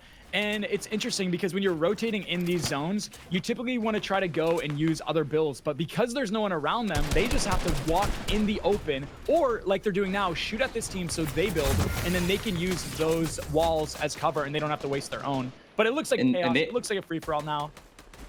And Nick, they have 11 kills. So this St. Louis team is really popping off in this game too, and that's a Colorado team right there with Nate McKinnon, Matt Nieto, and JT Comfort taking shots at them, and they almost have Robert Thomas down. I think he's close to 1 HP there, Vivid Tomer. Yeah, it's definitely not looking good. They still have to rotate it in the open, and just one tag, and Vivid Tomer goes down. One big thing between matches like these and the pro scrims is when somebody's in the air. I feel like when I'm watching a pro scrim, you're gonna get beamed and there's a good likelihood that you don't make it out. And so I think in these games you can have an easier rotation if you have a pad for sure. Yeah, that's a very, very good point. And as you see now in these zones, we're what are known as the storm zones. So zones will pull into storm and they literally do not wait for anyone. These players have to be very quick on their feet, stay ahead of storm if they want to survive. There's not much time for thinking here. When the zone closes, the next zone is going to already show up and begin closing. So it's just about to begin, and it's going to be an interesting one. Look who we have on high ground again. It's the Winnipeg boys. So they've claimed high ground once again, and they are set up 30 points, 2 kills, and pretty much, look at the loadout. I mean, they're in a spot to get another win here, which would be crazy. Yeah, and you see they launch because they see another structure up from the ground, so they're probably going to try to go and build, or even up on this mountain and get high ground. Rather than waste all their mats to try to rotate to this point right here with their materials, they decide to just launch and then get high ground from right here. So they're conserving a lot of materials, and now they're ahead of zone, so they can look down and they can constantly put pressure and prevent these guys from getting high ground as well. Solid effort by Tony B to make sure that he was able to at least tunnel off a little bit so his teammates didn't have to take any damage. And now you can see he is going to be the dedicated tunneler as he's going to move himself onto the metal. They have ultimate height, but now they're going to be able to potentially get some eliminations as some of these players are rotating themselves around. 24 players quickly turned to 16 as that Storm Surge has moved players across the bark. And yet again, that ultimate height for Team Winnipeg. Yeah, and you saw he went down to go connect. What you typically want to do when you're on high ground is you want to be building above someone else's build so they can't look up and just beam you, but also so you're supported. And if an enemy shoots an RPG, they're going to be connected. They're not going to fall down, take fall damage, and they're utilizing that high ground very, very well. I can see them keeping it the whole game. I would be they're definitely they lose high ground here with where zone pulls.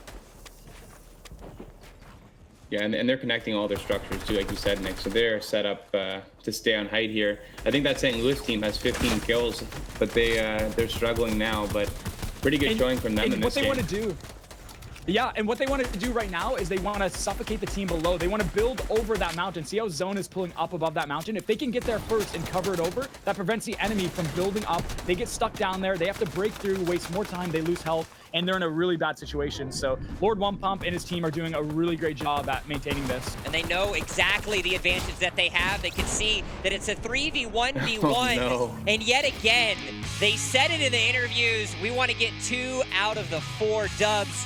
Well, gentlemen, you've done it. You're now 2 for 2 as Team Winnipeg yet again secures themselves a victory royale. And the name of the game was height in match number 1. Well, we're finding that as a consistent theme and a consistent strategy for them here with the match 2 victory.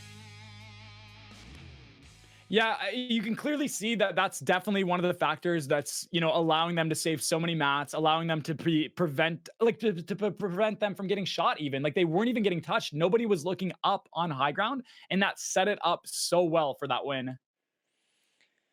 It's Yeah, no, I think that their rotations off of the Storm have been really good, using that pad and getting high ground, like Nick said. Finding a structure that's already built and taking advantage of it. So clearly these guys have played arenas before and have some experience. And they're 2 for 2 now, so I'm sure they're gonna try to push it here for another one. And we didn't really get to hear the communications they had in the late game, but a huge decision making that they had is because they decided to jump pad so early, they weren't actually able to glide to the other side of the mountain before the storm actually moved to where it was at. So Tony B actually had made the conscious decision to go into the storm, sacrifice some health, so that way he could build out a structure so his teammates were gliding a little bit less. And, Nick, it's really important to see those kind of micro decisions that they're making. And it also showcases the high level of communications that we can almost expect them to have in those clutch situations. Yeah, it's those little things that add up to allow them to get that win. If he hadn't have done that, he probably would have landed somewhere on mid ground. He might not have had enough materials to build up. So just by chunking that little bit of storm damage that he did, he could maintain high ground, and it was so worth it for him in the end. Zach, we got to see a better effort by your Toronto boys. They made it past the early game into the mid game, but outside of them and the better efforts that they had in match number 2, were there any other teams that kind of surprised us, or rather just were able to really build up from some of the mistakes that they had in match number 1? Yeah, I think the St. Louis team really did well in that last game. I think they finished with 15 eliminations and a top 5 finish. So huge game from those guys, and I think that they could be pushing Winnipeg if it's a 4-game tournament. So if Winnipeg goes down early, St. Louis can come back and potentially get them. Now, we do find ourselves at the halfway mark. 2 of the 4 matches have been completed, with Team Winnipeg having a bolsterous showing in the first 2 matches. But if you're any of the other teams, any of the other 21 teams that we find ourselves there, Nick, what are you going to do to potentially stifle or hinder some of the movements and the strategies that they have? Do you contest the drops? Are you finding ways to secure ultimate height yourself? Or what's the play for a lot of these teams? Yeah, so I think the biggest thing they can do is just be confident and understand that even the best players are going to have bad games at some point. You need to understand that what just happened, 2 games in a row that they won, could be the exact same scenario that happens to you. You could potentially win 2 games, and they definitely should be, if it's not working what they're doing now, they should definitely consider changing up their drop spot, going to an area, like if they're not making it to end game and they're missing out on those placement points, maybe go to an area that's not even a named place on the map and split a drop. Change it up so you're making sure you're getting that loot, you're getting that shield, and you're making it to end game. We are going to get ourselves with some replays as well as the interview. And actually, surprise, the interview is ready. And you guys got to see their faces and hear their voices once. Well, let's go ahead and do it again, because they have got themselves 2 in a row. Gentlemen, it was a fat dub in the first match and a repeat performance in match number 2.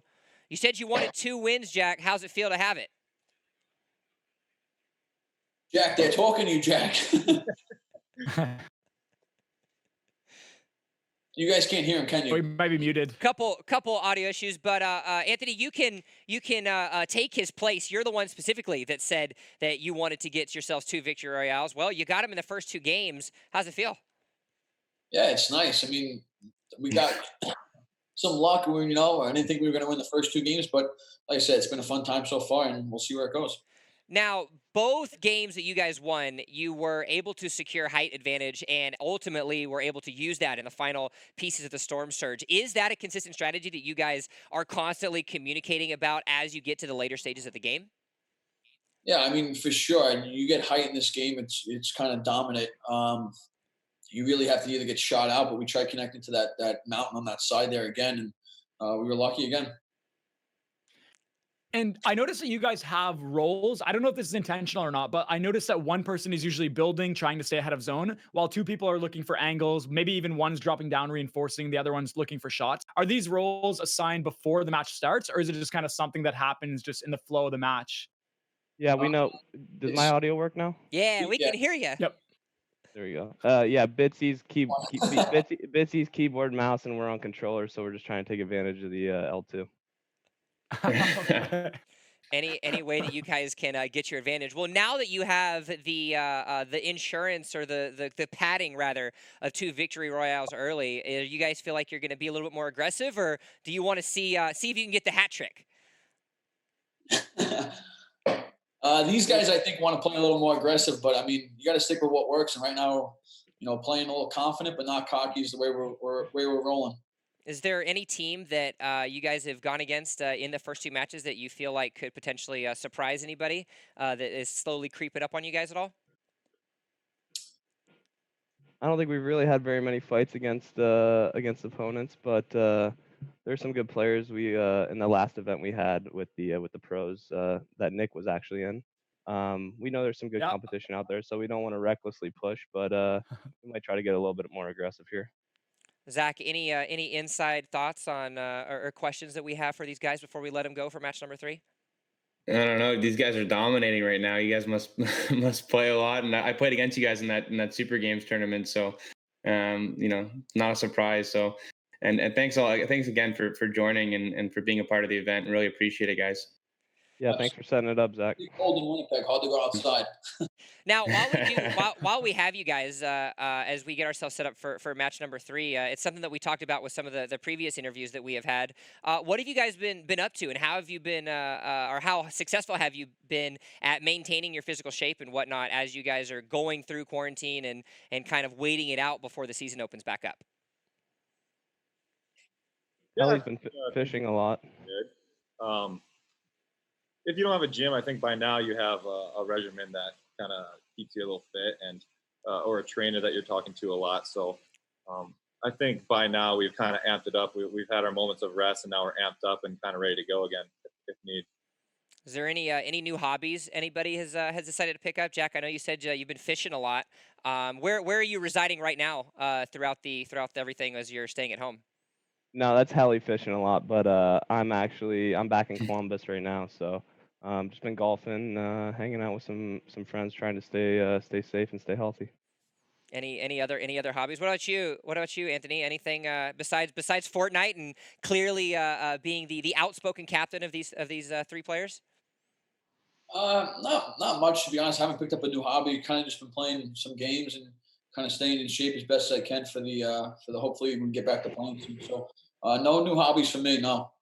All right. Well, gentlemen, we will let you guys go back to your comms and get yourselves ready for the second half. Congratulations again on yet another victory royale, and we'll see if you guys find yourself with a win in match number 3. Sounds good. Thank you. Thanks, guys.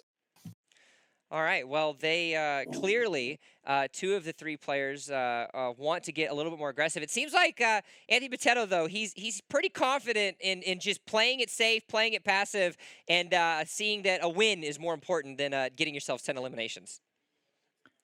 Yeah, I like what they said about playing it confidently, not cocky. Like, they're really staying level-headed with it. They're not letting the wins affect anything else, and they're just staying with it importantly. They said that they're going to do the exact same thing that they did instead of getting a little more aggressive, which I definitely like and see them winning a lot more.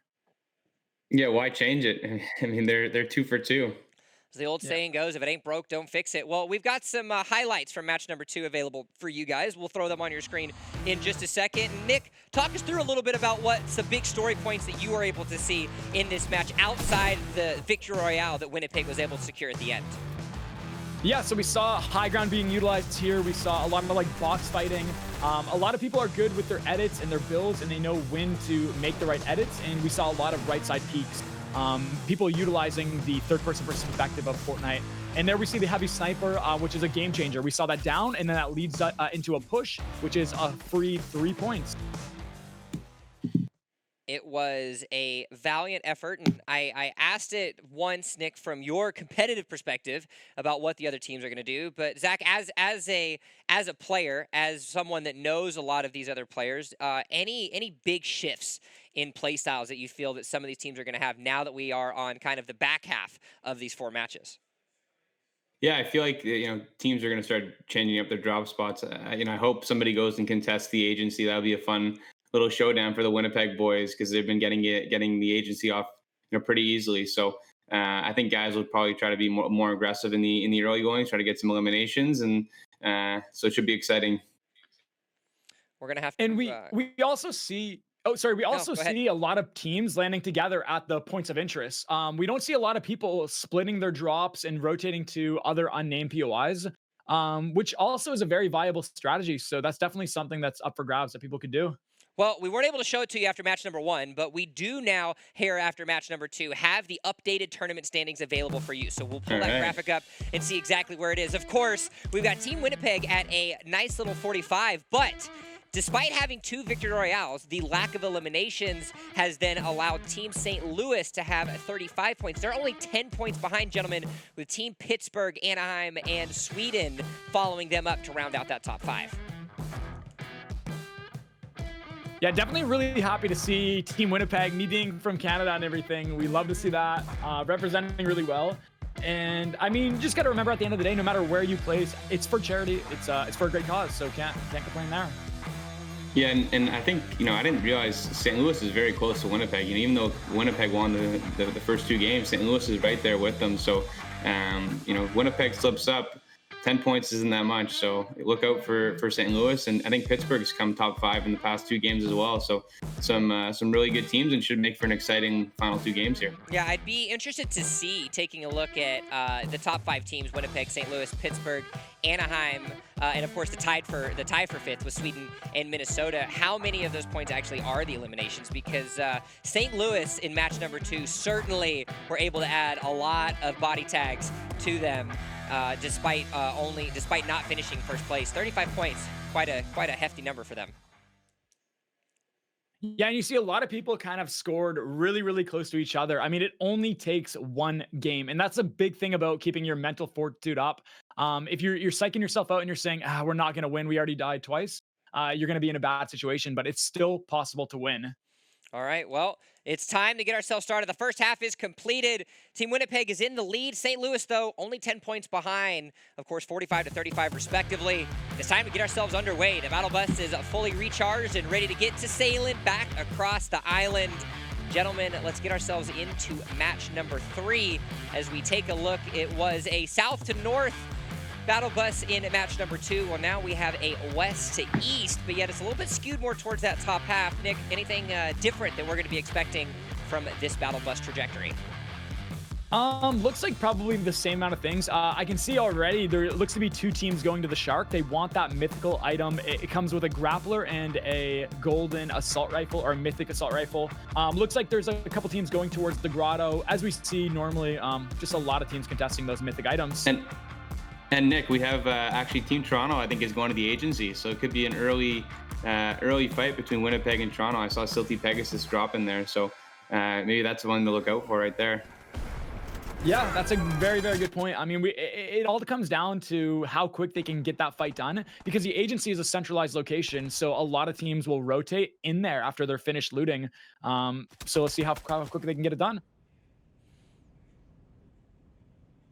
And I think this is Team Sweden. I think Air Fuego, Alex Nylander got a limb. So this is a 2v3 early off the hop at the Sharks. So it should be interesting to see how this turns out. I think it's PB&J with them.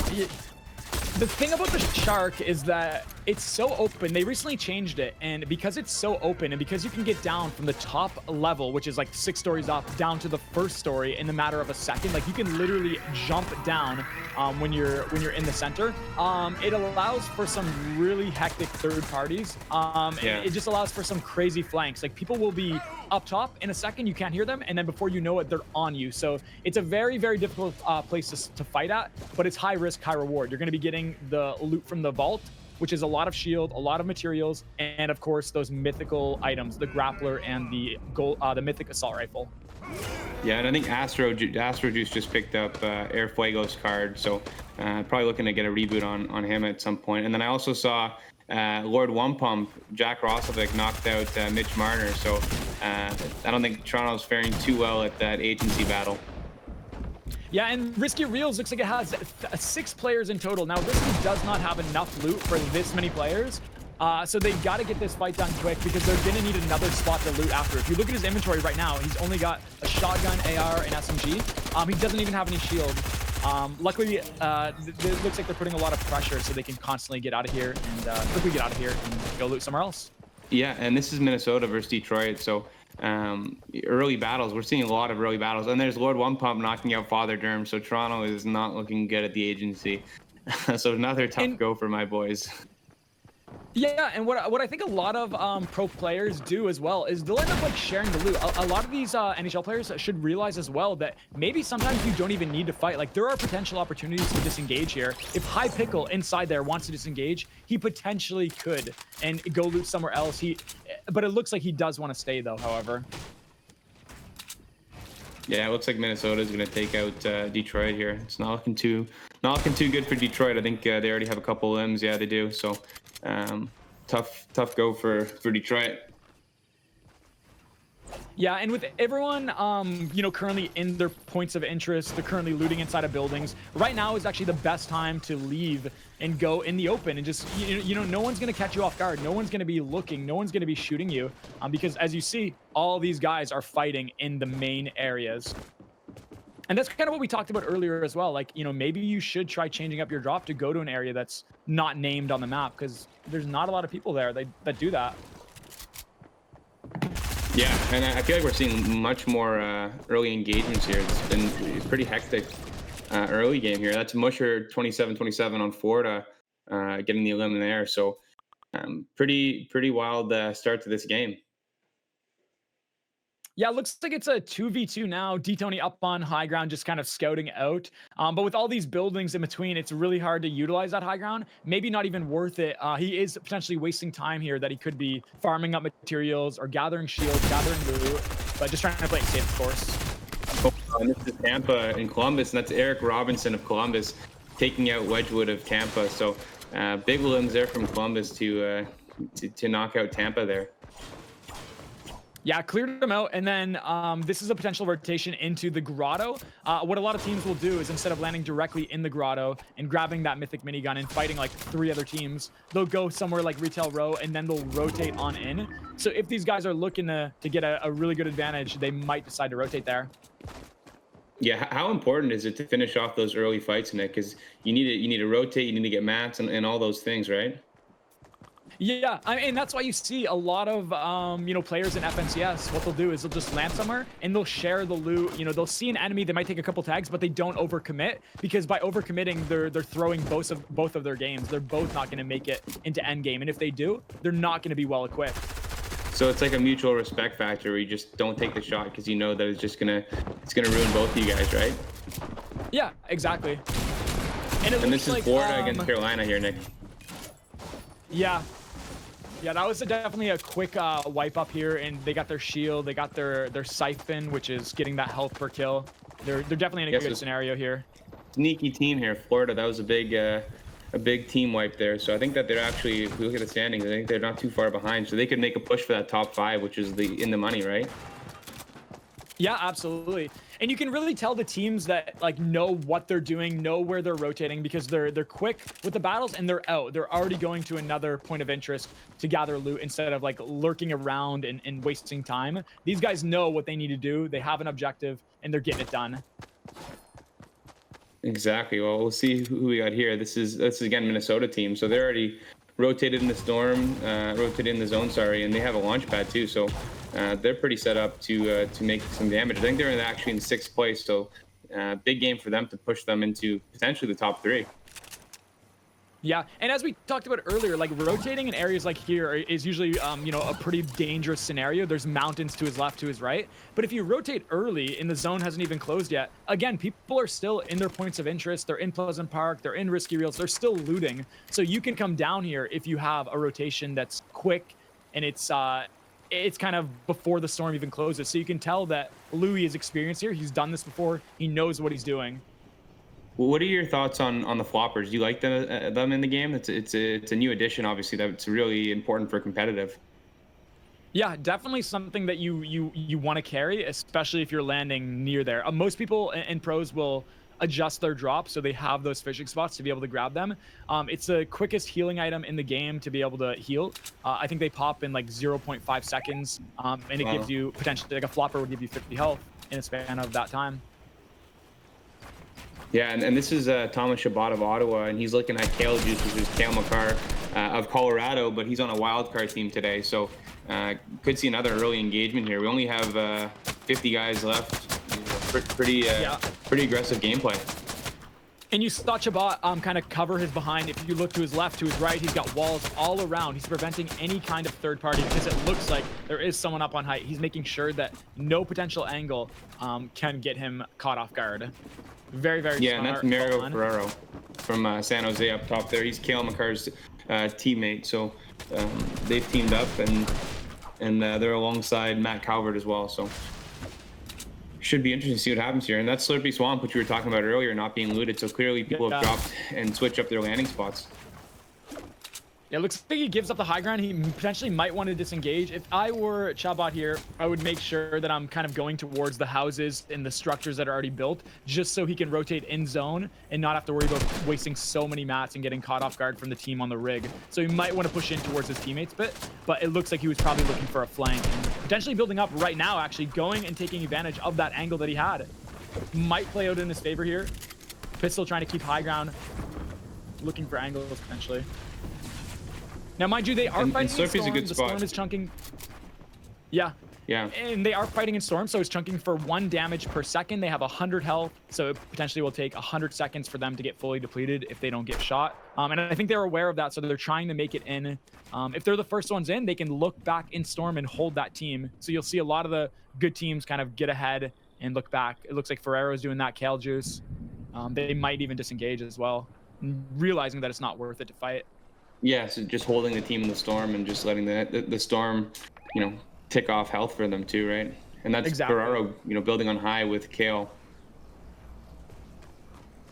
And we talked about, some fights just not being worth it early on. And this is probably one of those fights. This is going to go on forever. They're going to hold each other. And hey, they might even get the kills, the eliminations. But at the end of the day, when they do that, they've wasted so much time. And then they have to rotate in zone with no materials because they used it all. They're going to be, no shield, no nothing. So it might even be better to call off a disengage here. And that's Nick Paul here. Just getting the health from some Slurpee, so that's so important that Slurpee we can just get that health from the pond there. Yeah, and if you look at the map, there is another team actually to their north, like to their left. So they could potentially get third-partied here, and then it becomes a mess, and then you really see a bad scenario play out. Yeah. Well, like you said, this fight's been going on for a while. I wonder where Storm is, because they might have to have another rotation here and move along. Yeah, and then there's a factor of they're going to have to rotate in with other teams already set up in the zone. Right. So they could get held. Looks like Pistol gets a down. This is looking really good. Potentially a 2 versus 2. Trying to utilize that cover from the tree. Builds a little bit. Gets angles. Now realize that they are split. So what ends up happening here is when one person gets tagged, what they'll do is they'll focus another team while that one person is, or another player, sorry, while that one person's healing. So that way it turns into a 2v1. Trying to find angles, I guess, is what they're doing right now. Yes, it's a 3v2 for Ottawa against that wildcard team, right? So that's a huge advantage for Ottawa. So they'll try to close this out as quickly as they can. I mean, their rotation isn't too bad because they're right there, so they can kind of take a little bit more time with us, I guess. Oh, and that's right. Nick Paul taking out Kale McCarr. So now it's a 3-on-1, Nick. So that's trouble for the other team. Yeah, and it looks like one drops down, potentially trying to break the builds down. And what they're going to want to do here is they're going to want to make sure that it doesn't turn into a... Yeah, they want to make sure that it doesn't turn into a 1v1 where they're just, 2 people aren't even paying attention and while one person's fighting. They need to make sure that they're all spraying, doing something towards that guy so they can get that free elimination. This is a free elimination when it comes down to a 1v1, but they split up and he capitalizes on that. Just as you said that, they should be listening to you, Nate. This is crazy. That was crazy, Nick. They should be listening to you there. And now we have JT Comfort, Nate McKinnon, and Matt Nieto, but the Dallas team's going to rotate with a launch pad. So they're going to get away. Yeah, and sometimes you definitely want to use those earlier. Yeah, a lot of teams will consider that a waste, but hey, if you end up surviving, technically it's not a waste. Better than dying with or getting eliminated with a launch pad. And they're kind of set up here. They're trying to hold this team as well. And this is the Colorado team that's in 5th place currently, or I think they're in 5th. So this is, this is a big game for them. And we're noticing that throughout all of these matches, we notice that there's a lot of people on the very, very edge of map. And this is because they're prioritizing looting and farming a lot more than getting ahead of the zone. So there's two things you do. You could definitely get more loot and more mats, but you risk, rotating next to the storm and on the edge. But if you kind of sacrifice not getting that loot and not getting those materials, you could rotate a little bit earlier, get in center zone, and then be safe from all these fights if you want to go for that placement. A lot of teams are making that risky play and trying to get a little bit more greedy with that loot so they can be set up in endgame. But is it worth it in the end? Yeah, oh wow, massive build fight here. This is Team Sweden versus St. Louis. So 2 teams in the top 5 going at it. Massive build battle here, only being held up by a couple walls. He's got to get down very quick or the whole thing will collapse. He's at 1 HP. 1 HP left. God. That's it. That's crazy. I think there was a third party there because I saw Fuego got eliminated by Jace, and Jace is on a different team than the St. Louis guys. So there could be a third party taking shots at these guys. And we haven't actually got a lot of time to really focus too much on this Vivid squad, but something to note for any of you that have been watching, their rotations have been exquisite in a lot of ways. The rotational frags that they've been trying to prioritize has certainly helped them in a lot of instances. Unfortunately now, they weren't able to get anything, but at the same time, just noticing the fact that they recognize how important rotating in certain aspects of the game are certainly adds some value to this team that we haven't really had a chance to follow too much. Yeah, and they're in 2nd place, so they're definitely a team to watch and to look out for. And this is the Colorado team rotating, and that's a Winnipeg team again, built up, and they have height in center zone, it looks like, in Wailing Woods. So these guys are set up and could be set up for their 3rd win in a row, which would be wild. Yeah, a lot of people have built up in this area. It's going to be one of those scenarios where it's hard to rotate out of because people are maintaining high ground, people are all around. And that just comes down to rotating a little bit on edge, and they kind of have to set up. I mean, when you get tagged, it's better to just wait for someone to rotate rather than just keep on rotating, burning through your mats, and potentially getting tagged and pushed. So it becomes a waiting game now to see what the other teams do. And you'll notice a lot of teams are just in their 1x1s, their little bases, their houses that they set up, and they're just peeking. They're just holding their edits to be able to seep through the cracks and look at what's around them, where they can rotate to, where's zone, do they have any cover, and look for potential eliminations as well. Yeah, and then we have a team that we haven't really seen that often is the Griefers, and it's a wild card team with Jake Wallman, Devontae Smith-Pelly, and Josh Hosang. They're in the structure right to the left of the Colorado boys. So, like you said, teams are just holding up in their respective houses right now. It'll be interesting to see where the next zone is, see who has to rotate. Whaling, what are your thoughts on Whaling as an end game zone? I know it's a little bit easier to rotate on than if you're in the water, right, Nick? Yeah, I mean, you definitely want to stay away from the water. It's very easy to get lasered and get eliminated when you're in there. It's very predictable to track and, when you're in that diving animation.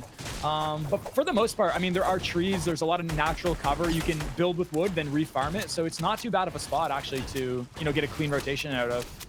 And look how many people are outside of the zone right now. There's going to be tons of rotations that are going to have to happen within the next, 45 seconds before the storm starts moving. Yeah, and when you're in this scenario, notice how no one's shooting. No one's doing anything. They're just waiting. So at the moment that you drop and decide to rotate, all these people who are waiting and looking are going to laser you and just focus on you. You're in trouble. So that's why they're just waiting right now, and they're not making a move. They don't want to be that first initial burst of fire that everyone on the map starts looking towards. They're trying to play it a lot smarter. Yeah, I wonder if Launchpad gets used here. It's pretty early, but like I said, there's a lot of guys who are outside of the zone right now, so it'll be interesting to see what happens here. And that's the Winnipeg team. Yeah. So they're at 51. Yeah, just the waiting game now. Zone's about to close in approximately 1 second. They have some time to work with their... I think they are potentially set up. This team, Buck is kind of set up inside of zone, so he doesn't have to do anything except just maintain his height. Clammy looking to get shot right now, 20 HP. Oh, wow. And that's the Winnipeg team with Hellebuck again.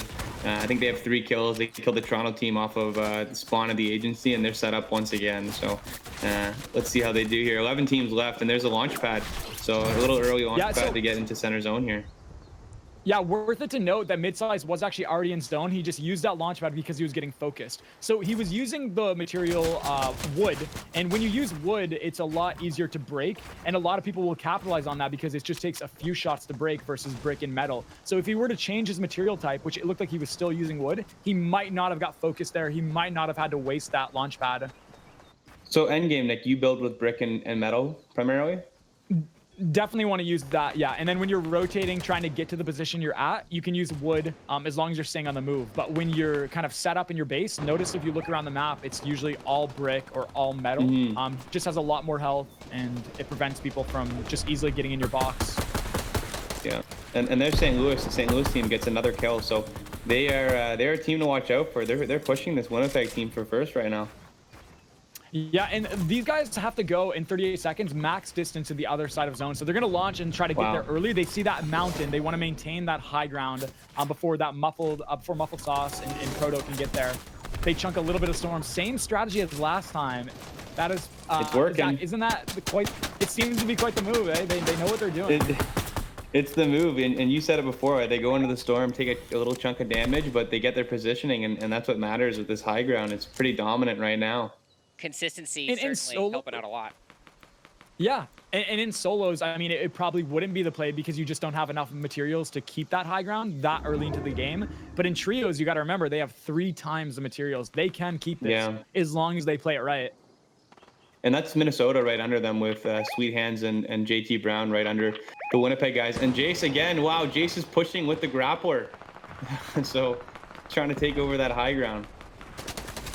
Yeah, a lot of teams want this high ground because, number one, when you're rotating to the next zone, if you see, you basically can see everything around you on the map. So if a team has a launch pad, you can see that. If a team is rotating on foot, you can potentially tag them so they start building, and then you have a free rotation because they built for you. Like, you basically dictate the fight, and you control everything about Fortnite, which is so good. And that's why so many people are trying to go for it this early. And look at the loot on Lord One Pump again. Like, that's the loot that you get coming out of the agency. Gold pump, mythical drum gun, and a burst purple AR. It's pretty impressive. Yep, and now their whole thing right now that they need to do is just constantly put pressure on teams below them, make sure that they can't build up, and just make it so they can't think, they can't do anything except just sit where they're at. They also have to be careful, though, because he is kind of exposed just from a third party, and you got to wonder, where is that grapple gun? The grapple gun could be a game changer here. They have to watch out for it, even with height. An enemy could get to high ground in the matter of a second. Yeah, and we have 25 guys left, 9 teams. So it's going to be an interesting finish for sure. I don't know if they have another pad, so we'll see how they rotate from high, but I guess they have tons of mats still, like you said, Nick. Yeah, and they're also going to be changing elevation. Notice how they were on the mountain. If you look at zone, it pulls back on flat ground. So they're going to have to try to build above other builds. That way they can reinforce, and if they get shot down, they just land on that build. Or they're going to launch like a lot of the lobby, so they don't have to waste so many mats dropping down and keeping that high ground. And the grappler is no longer in play. Jace is downed in the storm, and so is Hellebuck. So Winnipeg's down to 2 guys, and Tony D goes down too. So now Winnipeg only has Lord One Pump. So they might not get this three-peat. Yeah, that high ground was very hard to maintain, as we kind of saw. Lord One Pump actually settles for low ground now because he realizes, I mean, he's kind of by himself. He's split, and it looks like this team could potentially have height, and they can definitely dictate the fight now. There's still a lot of players left alive as well. 8 teams.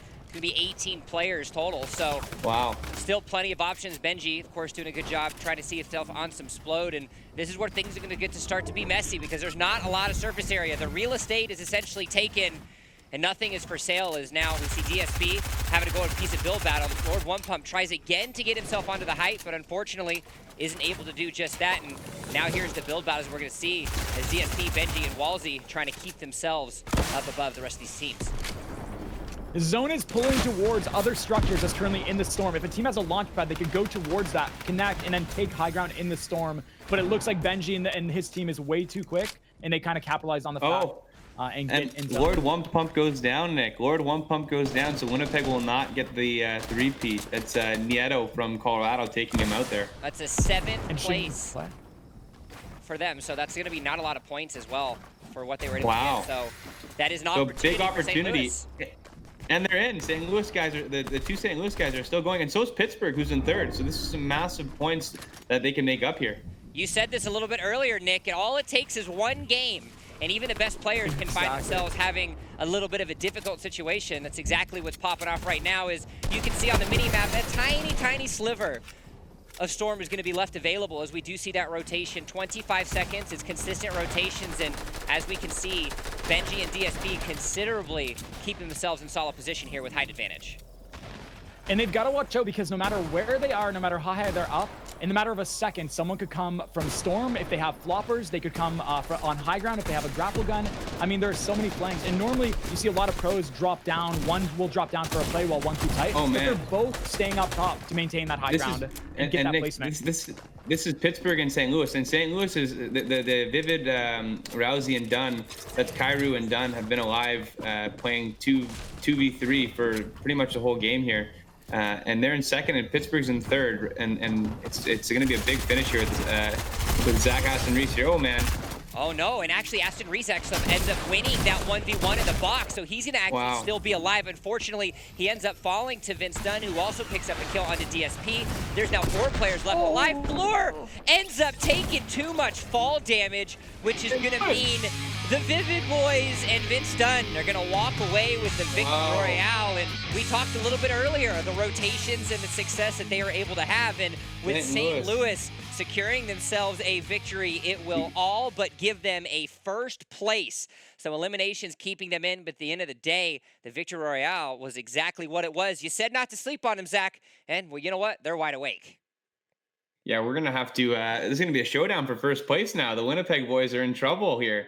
So it'll be interesting to see the standings going into Game 4, but what a showing there by the St. Louis boys. And Nick, it kind of showcases as well the difference in play style of the much more passive that we saw in Winnipeg in the first 2 games and the aggressive style that we saw from St. Louis, and how that can pay off if you're able to rotate accordingly and have those impact frags as you rotate across through the different storm surges. Yeah, and I think a big factor in high ground not being so efficient there is because we were in Weeping Woods, so there was trees in the way, and there was so much builds and so much obstruction of vision. Like, they couldn't just have high ground and look down and see everything. There was so many different angles, and it was so much more harder to manage that high ground there.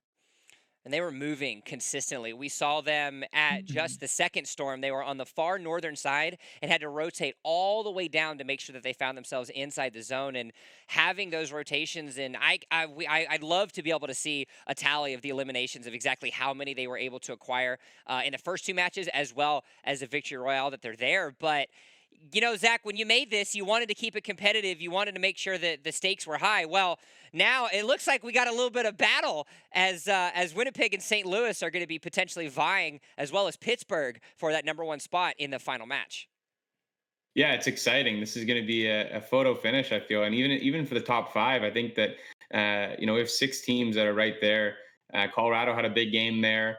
Minnesota did with JT Brown. So it's going to be really competitive going into the last game to see who's going to finish within the top 5 and get that prize money. But for first place, yeah, it's going to be a toss-up. So excited to see what happens. Now, I didn't ask you guys at the beginning, like what a normal host does in any esports setting of a prediction. But now that we've seen the first 3 games play out, I think it's time to put you guys in the hot seat. Nick, you get to go first. You're the competitive expert here. Seeing what you've seen in the first 3 games, who's walking away with the first place prize? I got to root for my boys in Canada. Team Winnipeg, always and forever. Always and forever. They know how to play consistently, and I mean, 2 games, no fluke, so they got this 4th one in the bag. Zach, are you going to stay on Team Canada, or is St. Louis going to potentially pull up an upset? I think St. Louis is going to win, to be honest. I think that they're catching steam right now, and they get the high elimination kill games. So we'll see what happens, but rooting for Toronto to make some sort of showing here. But I think St. Louis is going to take it. Well, St. Louis was certainly hot and steamy, and let's actually take a look at some of the match highlights where we could see that aggression pay off in the way that they were able to do so. And it was quite a crazy situation, as we thought all was going to be in the bag for Winnipeg, but unfortunately with 2 members going down and Lord One Pump being the only one left, it was quite difficult, Nick. And you see sometimes having high ground that early in the zone maybe not even be as beneficial as you think it might be, because you saw they had to give it up because zone pulled complete opposite direction on low ground. They were up on a mountain. They were so high. Lord One Pump definitely did what he did best, but it wasn't enough because of how far zone pulled. And they put some great pressure here. Benji with that rocket, they team fired that team, preventing them from getting high ground, and then they ended up taking it over. And we've been able to see as well, Zach, the competitive nature of all of these guys really taking effect, because each game, as it's gone through and the stakes that have raised, we've got to see a little bit more calculated aggression, as I like to call it, in the later stages of the match. Yeah, 100%. I think that one team that we haven't really focused on that much is that Pittsburgh team, and that Pittsburgh team has come top 5, I think, every single game. So they've been playing extremely consistent. So it'd be interesting to see if they actually have a dark horse shot if one of those two teams go down early. I mean, all it takes is one match and one potential slip up. We saw that from Winnipeg with 2 of their members going down at a very crucial moment. And Pittsburgh, slight piece of advantage, as they say, give a little and take as much as you can. And Pittsburgh have the opportunity to do that in the final match. And you saw in those end games, like the zones are just relentless. I mean, towards the end, people were just fighting. There was like 5 players on low ground just constantly fighting. I mean, you really don't have time to think. I don't think, the replay files do enough justice to showcase that, but people get flustered in these scenarios. You really have to have a lot of experience. Otherwise, it's going to catch you off guard. All right, well, let's go ahead and take a look at the masters of aggression themselves. We've got our interviews with Team St. Louis. Gentlemen, it was quite the battle in the first 2 matches, unfortunately losing to Team Winnipeg. But now you find yourselves with a victory royale and a lot of eliminations, and all but securing yourselves a first place coming into the final match. How's it feel to finally get that dub here in match 3? Definitely feels pretty good. I mean, it's some good competition out here. So, we're just excited to be playing, and, we're coming for the win next game. Now, we commented during that match 3 of the rotations that you guys were able to have throughout those first couple games, and really allowing itself to pay off with the aggressive style that you guys have. What is going through your guys' minds, and how are you guys communicating those rotations, which seem, quite high level when you think about, Fortnite competitive as a whole?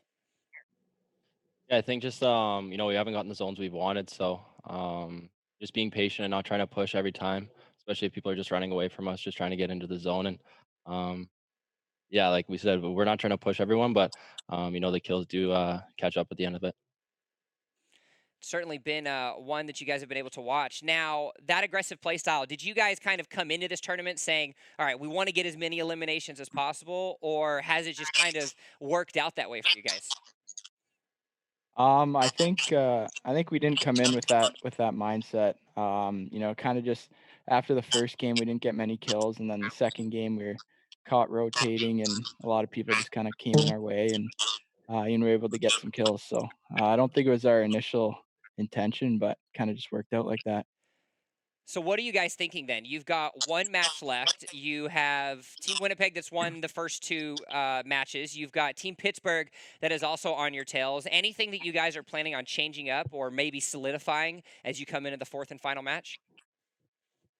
I don't know. We might have to take out the Winnipeg boys right off the bat here, so we'll see what happens. Oh, I'd love to see that.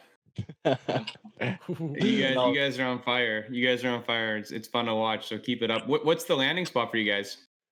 Oh, You can't say that. Gotta keep the strategies hidden. Yeah, well, the Winnipeg boys are listening, so better to keep it safe. Yeah, exactly.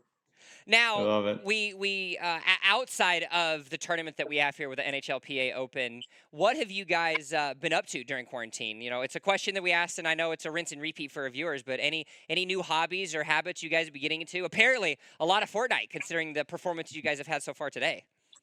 Yeah, I think a lot of us have just been gaming a lot lately. We've done some other tournaments. I remember playing Nikkei in the $1 million tournaments. Yeah. So yeah, just kind of killing time that way. We've just been getting into streaming, playing different games, and just trying to kill time at home. What about you guys? Same old thing. A couple of us have Fortnite. picked up streaming a little bit, and so that's been fun. And yeah, we've just been chilling. Any new hobbies outside of video games and trying to maintain your shape while you wait for this kind of storm to pass as we try to be resilient throughout the times of COVID-19? I ain't got nothing. No, not really. Not really. Nothing really. All right. Well, you guys have one match left remaining, and hopefully you guys can find yourself a victory royale at the end. Oh, you do? I just got a text. Yeah, I just got a text from JT. He says, you guys are scared for not telling us where you land. So JT's clearly watching you guys. Is he playing in They this? want to go after you guys. Yeah, the Colorado boys want to go after you guys. So just a heads up. Tell him meet us at Slurpee. So Slurpee it is. Okay. All right. Well, we've got the drop spots. We've got the banter. Gentlemen, good luck to you in the fourth and final match. And potentially we'll see you in the winner's circle after. All right. Thank you. Thanks. Cheers. Very Thanks, guys. different interview than what we had with the Winnipeg boys. I love it. I'm We're gonna have to see the focus on rivalry Slurpee play here. out. Yeah. Yeah. No, now that here the real question is, Zach, you know all of these guys personally. You obviously know JT and the text that he sent. What are the chances of like a 0% to 100% that they'll actually meet them in Slurpee? I think it's pretty high. I think it's pretty high. I mean, JT called them out, so I would assume that they're going to land there, right? I'm waiting for the text back, but we'll see. It should be interesting. I hope somebody pushes the Winnipeg boys as well, get some early contests. So, Nick, let's talk about that moment of contest while we have to fill. 50-50 is a term that you use in Battle Royale quite often. Yeah. Talk us through a little bit about, for some of our newer viewers, and what that means, but more importantly, if you know you're getting 50-50'd, how you're supposed to be playing that out as a team. Yeah, so a 50-50 is usually when both players put themselves in a scenario where they're both going to end up hitting each other in an exchange at least once. And usually you put yourself in that scenario when you know you have more health than the enemy. You typically don't want to do that when you're like 1 HP, otherwise a simple tag and you're done for. As far as 50-50ing off of drop, like when you're actually landing, it's when both players just go for like one single chest and they try to contest it and pick up the loot first. And it ends up being a very spicy battle, which we could have. Well, we've seen the spice in the first 3 matches, and let's take a look at what sort of result that we've been able to create with all those spices. We've got the standings available for you. St. Louis walked away with the victory royale in match number 3, but they still find themselves in second place, gentlemen. The placing of Lord One Pump has allowed Team Winnipeg to keep their lead, but it has been reduced from 10 to 5, so 59 points for Winnipeg. St. Louis at 54, but shortly behind is that third place Pittsburgh at 46. Yeah, and look at the battle for 5th place right now. I mean, between Colorado to Team Sweden and 8th, you're separated by 3 points. So that's an absolute battle for 5th, and that's the final spot for the prize money. So a lot going on in this last game. Anything stand out for you, Nick, taking a look at what we've seen in this new updated leaderboard? At least for top 3, the point difference there, like there is definitely room to shift those around. I mean, Pittsburgh could come in this game and get first. Even Minnesota, I mean, 32 points to 59 or 60 points is not that much when it comes down to if you got good placement and you get some elims. They're definitely gonna have to be a little more aggressive, but it's definitely possible. How does it feel, Zach, to see your co-creator in JT be able to still keep in that top percentile? Of course, tied for 5th at 25 points right now. It's pretty awesome, especially if 5 goes after 2 at Slurpee. That is going to be a showdown because they can easily, if JT and the Colorado boys, if they can come out on top in that early engagement, they can have a chance to potentially pass the St. Louis guys. So I don't know if that's going down, but if it's going down, I think it's something to look out for. Do you think it's going to happen, Nick? Do you feel that we're going to see some spicy battles here right off the rip? Maybe, potentially. We'll get back. We'll get back to it. Just I'm back. He's back. All right. For a slight period of time. It's okay. We're all working remote. Sometimes it happens. Sometimes you can hear us. Sometimes you don't. Sometimes you don't want to hear us, and that's okay. Yeah. All right. Well, enough talking, enough chatter, enough predictions. Let's see what action is about to happen. Our 4th and final match is set to begin. For one last time, we see ourselves with the battle bus ready to go, and all of our players are here. Chat, I know you're listening, whether you're in our chat or somebody else's. Drop your emotes, drop your love. Which team, which city is going to come out alive It's the fourth and final match, the NHLPA Open featuring Fortnite, and a spicy one indeed. It is a northwest to southeast landing, and as we can see, time to get things going. Nick, is that a lot of llamas on the map? Is it there usually 5 llamas on the map, or is that yes? Is that bugging out? Yeah. So recently they changed it. It used to be about 3 llamas, but they increased it to 5. So it's a typical amount both in public matches and competitive. Gotcha.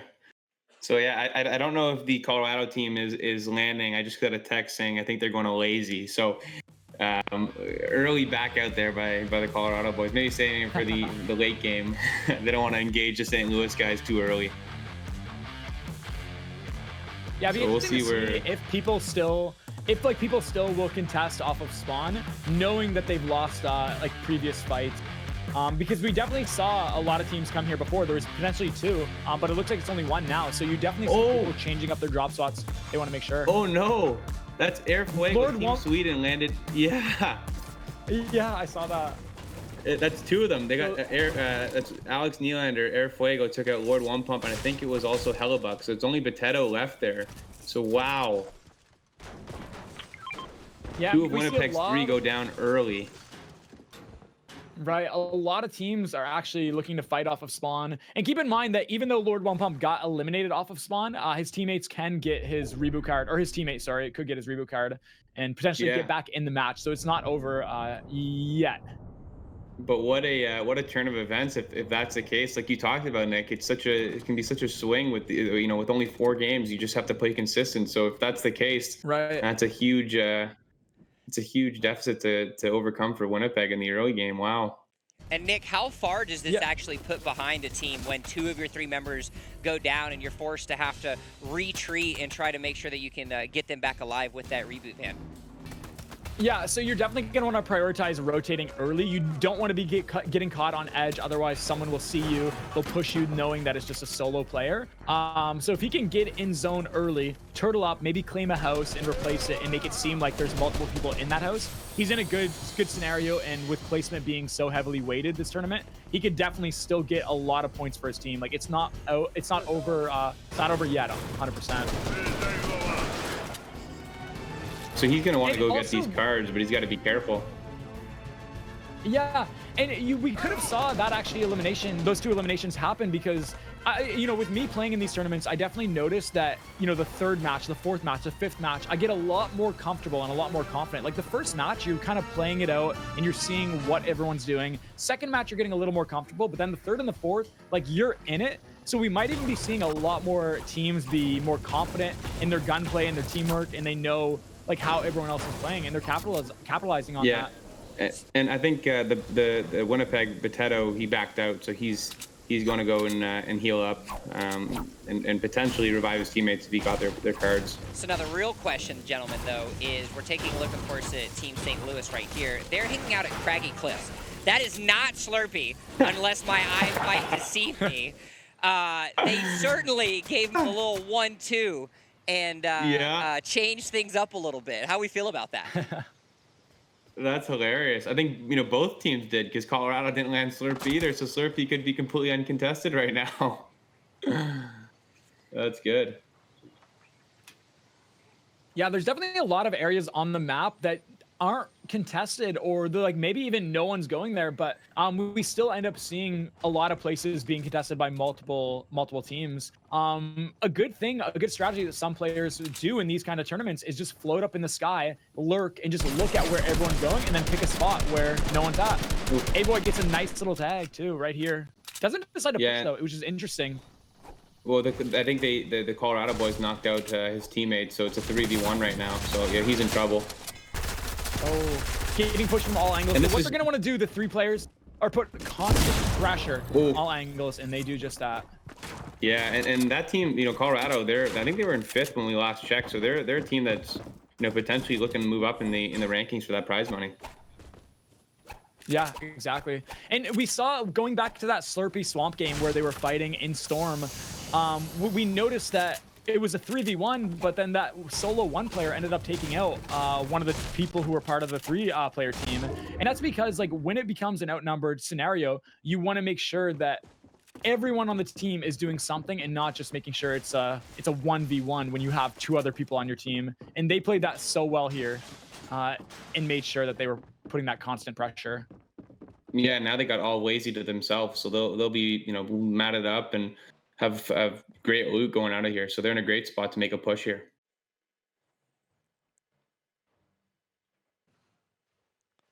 Still some time. So it's pretty, yeah, lots of time in the game, and it's pretty interesting to see. Like, I feel like this game is a lot more passive than Game 3. Game 3, I feel like the early action was crazy. And here's Dallas. This is the Dallas team taking some shots here now. So the one benefit of this spot right here is once you take those little porta potties right in front of them, it takes you underground and it takes you in this area where there's extra loot, an extra chest, and you also have a heavy sniper spawn here, which we talked about earlier is super good in getting those initial engagements started. So if you can end up getting a snipe and downing a player, then it's a 3v2, then it's a push, then it's a free 3 kills. So we see a lot of teams go for those heavy snipes early on. And look at the circle. Imagine if you went to Slurpee, you'd be laughing, right? The near center circle, but those guys decided to go Craggy Cliffs, Craggy Cliffs, and now the rotation that they have to make is a lot harder than it would have been if they went Slurpee. Yeah, it's definitely going to be a difficult one. We notice, if you look at the map too, there's no one in center zone. Nobody's prioritizing that positioning. Instead, we see a lot more aggression, a lot more fighting in this final match here. Yeah, and this is the LA boys with Moore, Amadio, and Hutton. And they're going after, I think this is the Edmonton's team they're going after.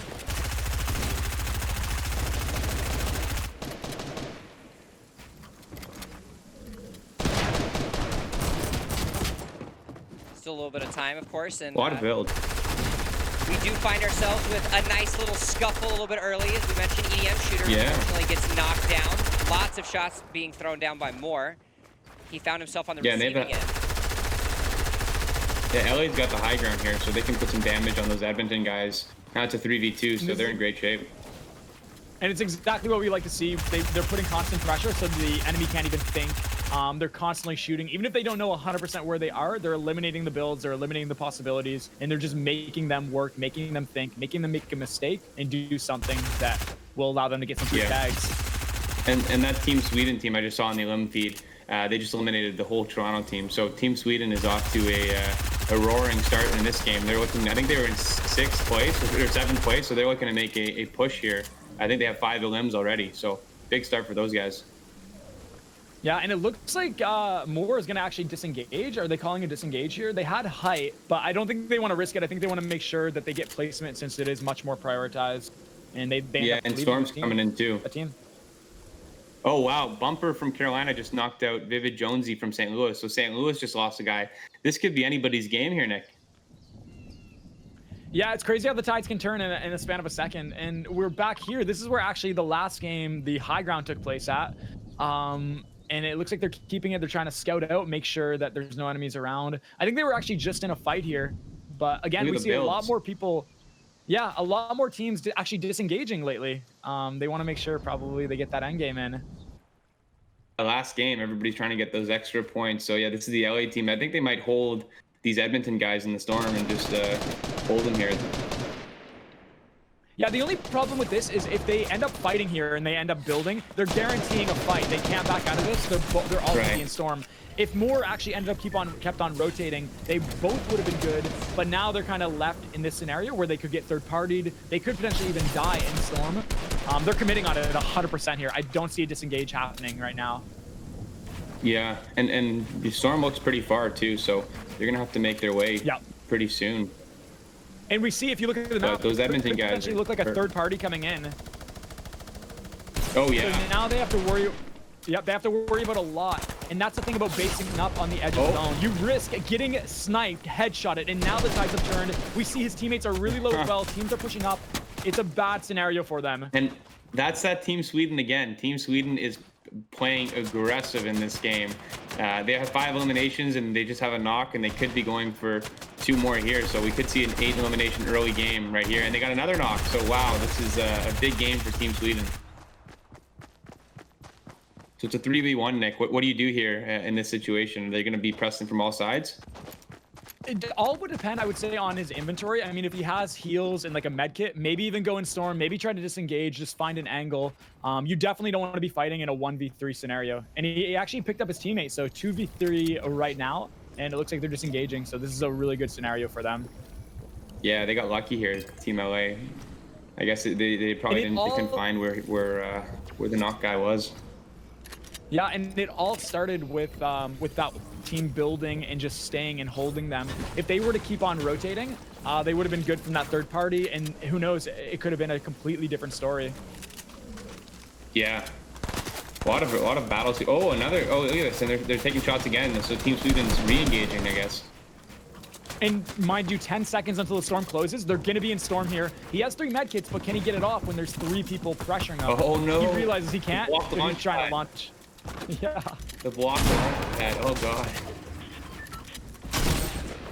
Very high up. Wasting a lot of mats, not a lot of materials. And he ends up getting it down. This is going to be crucial for a refresh on materials, for health. You got to remember that there's Siphon. Each kill will get him 50 health per storm, so he can stay a little bit longer in here and pressure as much as he wants. So he's putting that Nick, pressure. He's at 15 HP. This was a 2v3, and the 2v3 is turning into oh my gosh, 1v1 now.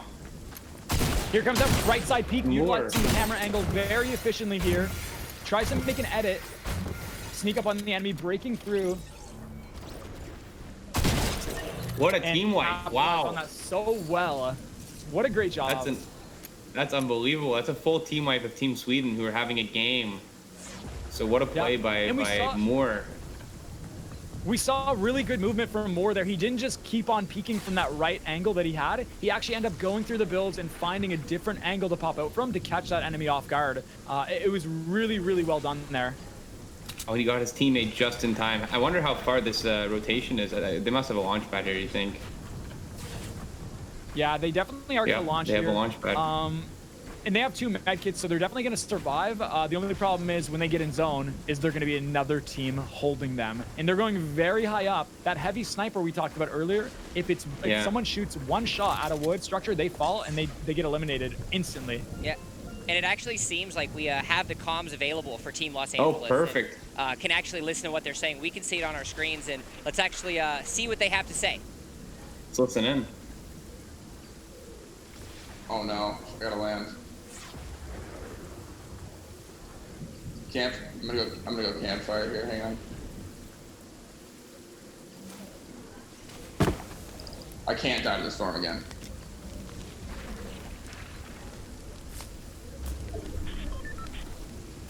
You gotta get in. You gotta get in. Let's go.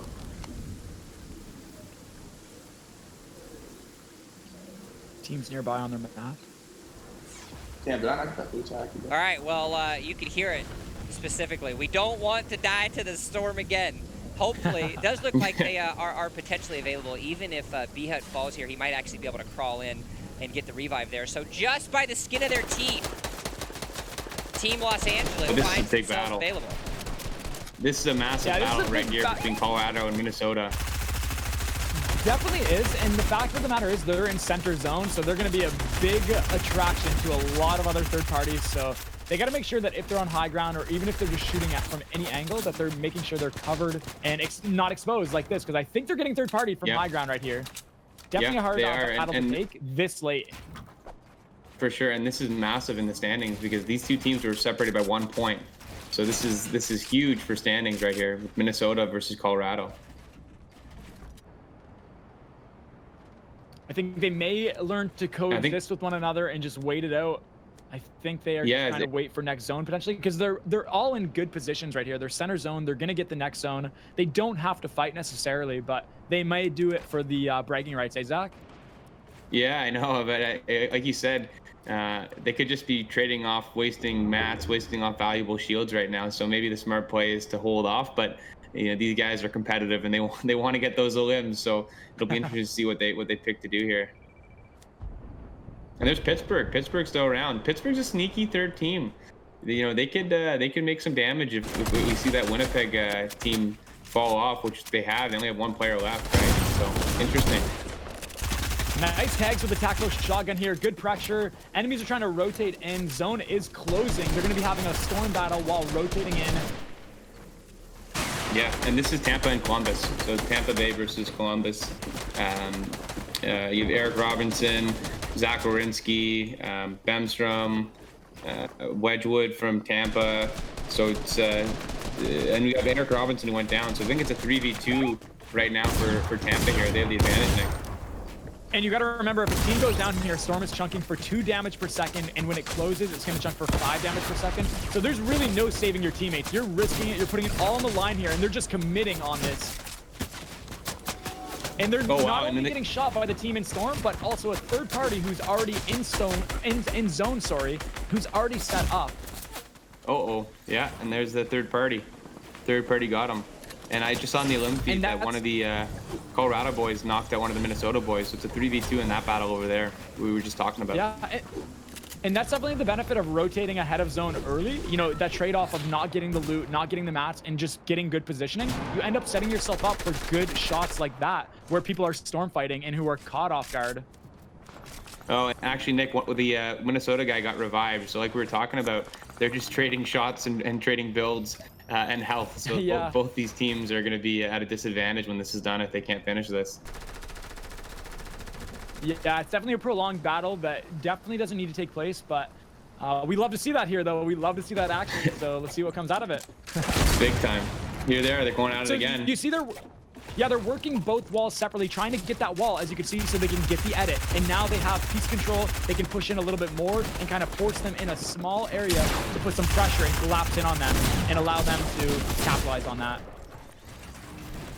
So Colorado just got 2 guys knocked. They're being too aggressive on the Minnesota guys, and now it's I think it's a 3v1 for the Minnesota guys. Nieto might have to disengage.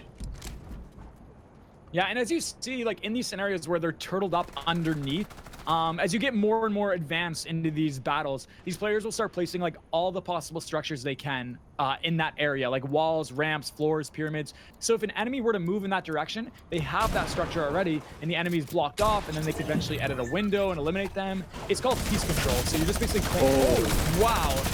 And that might be the mythic minigun, is that? Yeah, that looks like that he got shredded from behind there. It's a third party with a minigun, so that's no fun. So that's a Colorado team just got eliminated. So we'll see if they have done enough to land in the top 5, but fully eliminated Colorado. Yeah, we talked about making sure that you're covered, especially fighting this late into the zone with so many people congested in such a small area. You need to make sure your back is covered before you go replacing a wall in the open. Otherwise, you could pay the price on teams rotating in. Very risky scenario here. I believe it was the Carolina team that knocked Nieto out there. So it's Carolina right under the Minnesota guys, and then you also have the Pittsburgh guys. They're just steady. All 3 of them are in center zone, just on the bridge, and you know, we don't talk about them enough. I feel they're right in this right now. They can make a push for first. There they are, right there in the middle. Yeah, and as you see, they're trying to get on top of builds already placed. And we talked about this earlier. When it gets to the next zone, by getting on top of another person's builds, you get to dictate the fight. You get to rotate the last position. You get to see if an enemy has a launch pad below. You have eyes on everything. So that position that they're in is a good one. It's a really, really good position. And this is the Carolina team. They're at 21 points. I think that the 5th place marker before this game started was 25. So they're not out of the money whatsoever. They could make a push here if they have a good placement here. Right. And if you look at the map right now, look at all those teams who are down below at that factory, and look where zone ends up. If they don't work their way up right now and kind of get to the mid ground or even up on top of that dam or somewhere near there, they're going to be in a bad position for the next zone, because the next zone could pull towards the water, towards the east. And then if they're already at the bottom, there's no way they make it up that high elevation in the span of like 5 seconds. They need to be thinking ahead of the game and predicting where the zone could potentially go. Yeah, 100%. I mean, you see so many guys flying in right now, so it's really becoming very, very crowded there. I saw the St. Louis boys are still alive, all 3 of them. So keep an eye on them as they make a push for first place here. And Tony B from Winnipeg, he's playing a solo right now. Solo trios from Winnipeg. He's still alive too, trying to keep the Winnipeg hopes alive. So it's going to be a crazy finish here, Nick. Yeah, it's definitely a risky thing. So we see a lot of players like Musher, Muffled Sauce, all those guys on low ground and just staying here because they have so much piece control. They have so many builds in that area that they already expended their mats on. And sure, if zone pulls down there, they're in a good scenario, but they need to think of the alternative of if zone pulls to the east. Imagine trying to build up there when there's already 100 other builds covered over They're them in trouble. and they're trying to make it up. Yeah, they're in big trouble. So who would you say has the best positioning right now, Nick?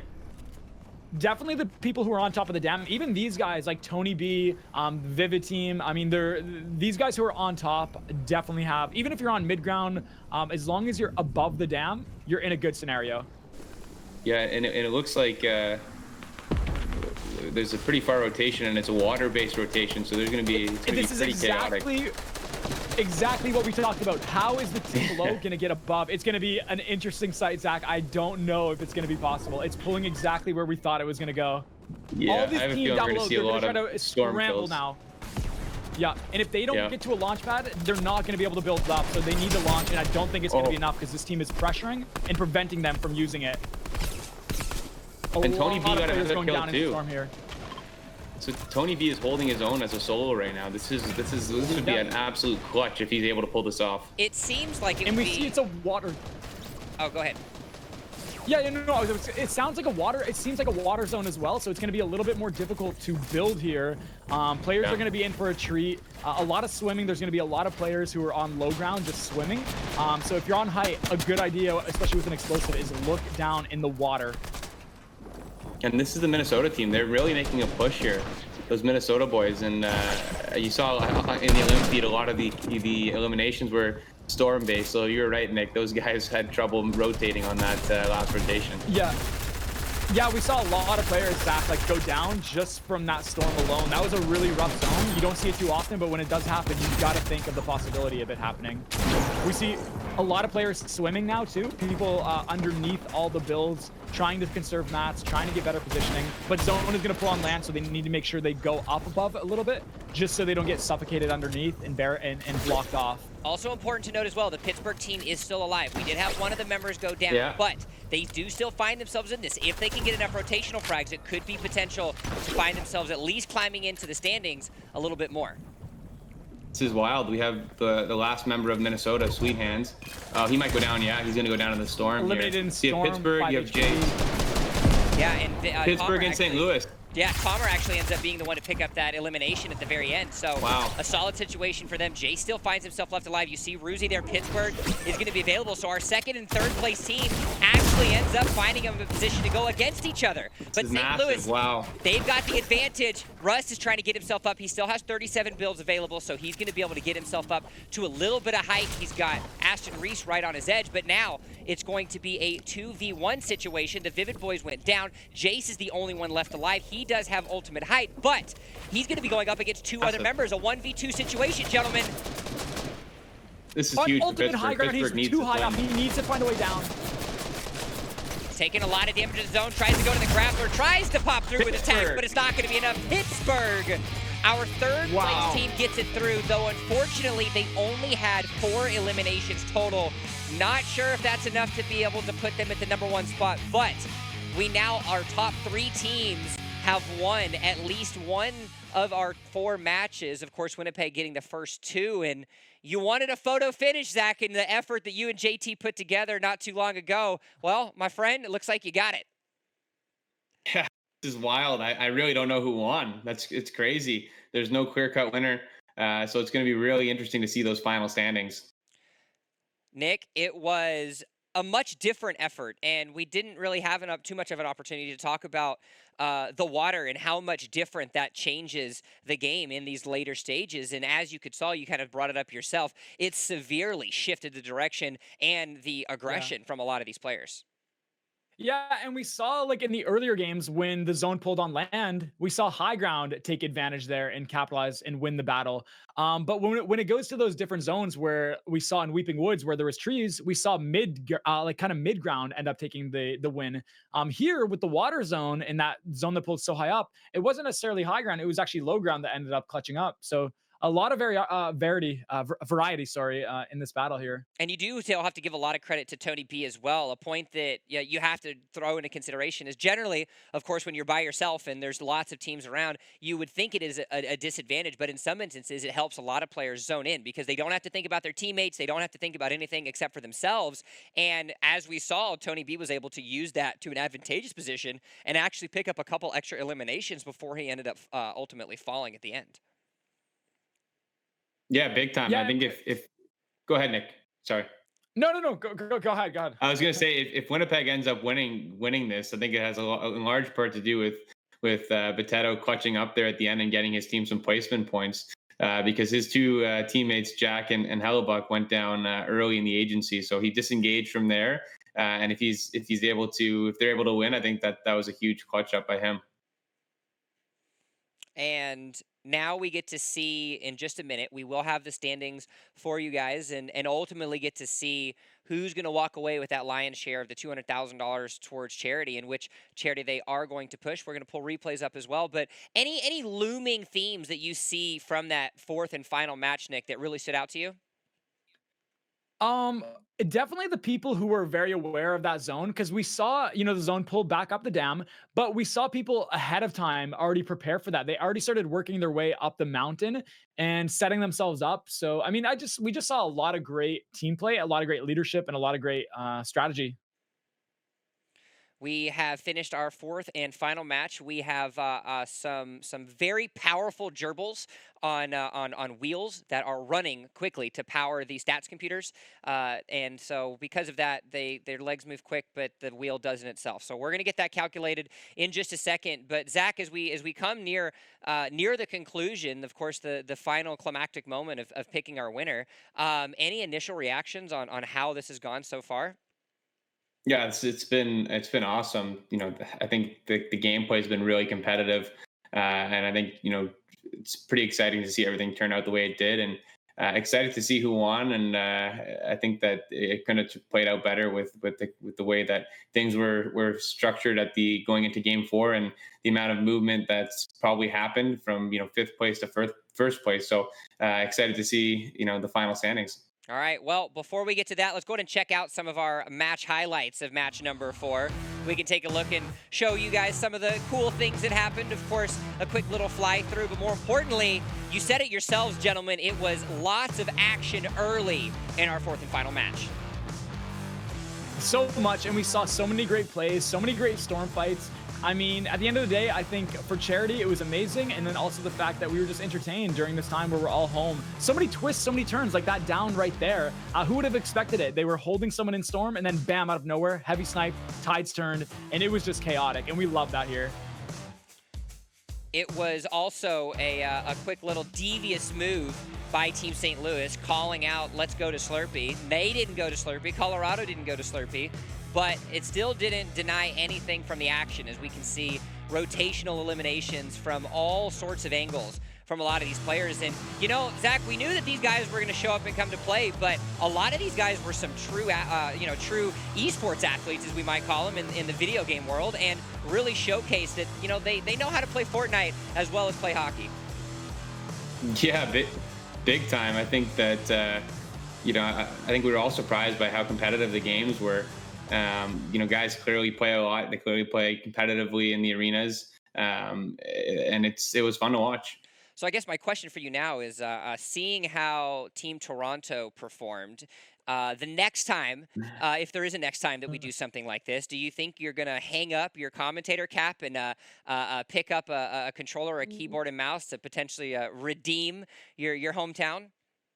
Yeah, you know what? I might have to. It was...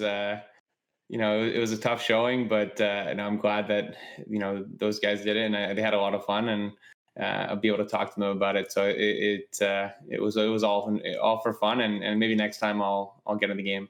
Who surprised you the most? If you had to take a look at all of the teams and players, was there anyone that you kind of coming into this really didn't think about at all, and then after today really went, wow, okay, these guys actually know how to frag out? Well, I think the Pittsburgh team was the most consistent, really.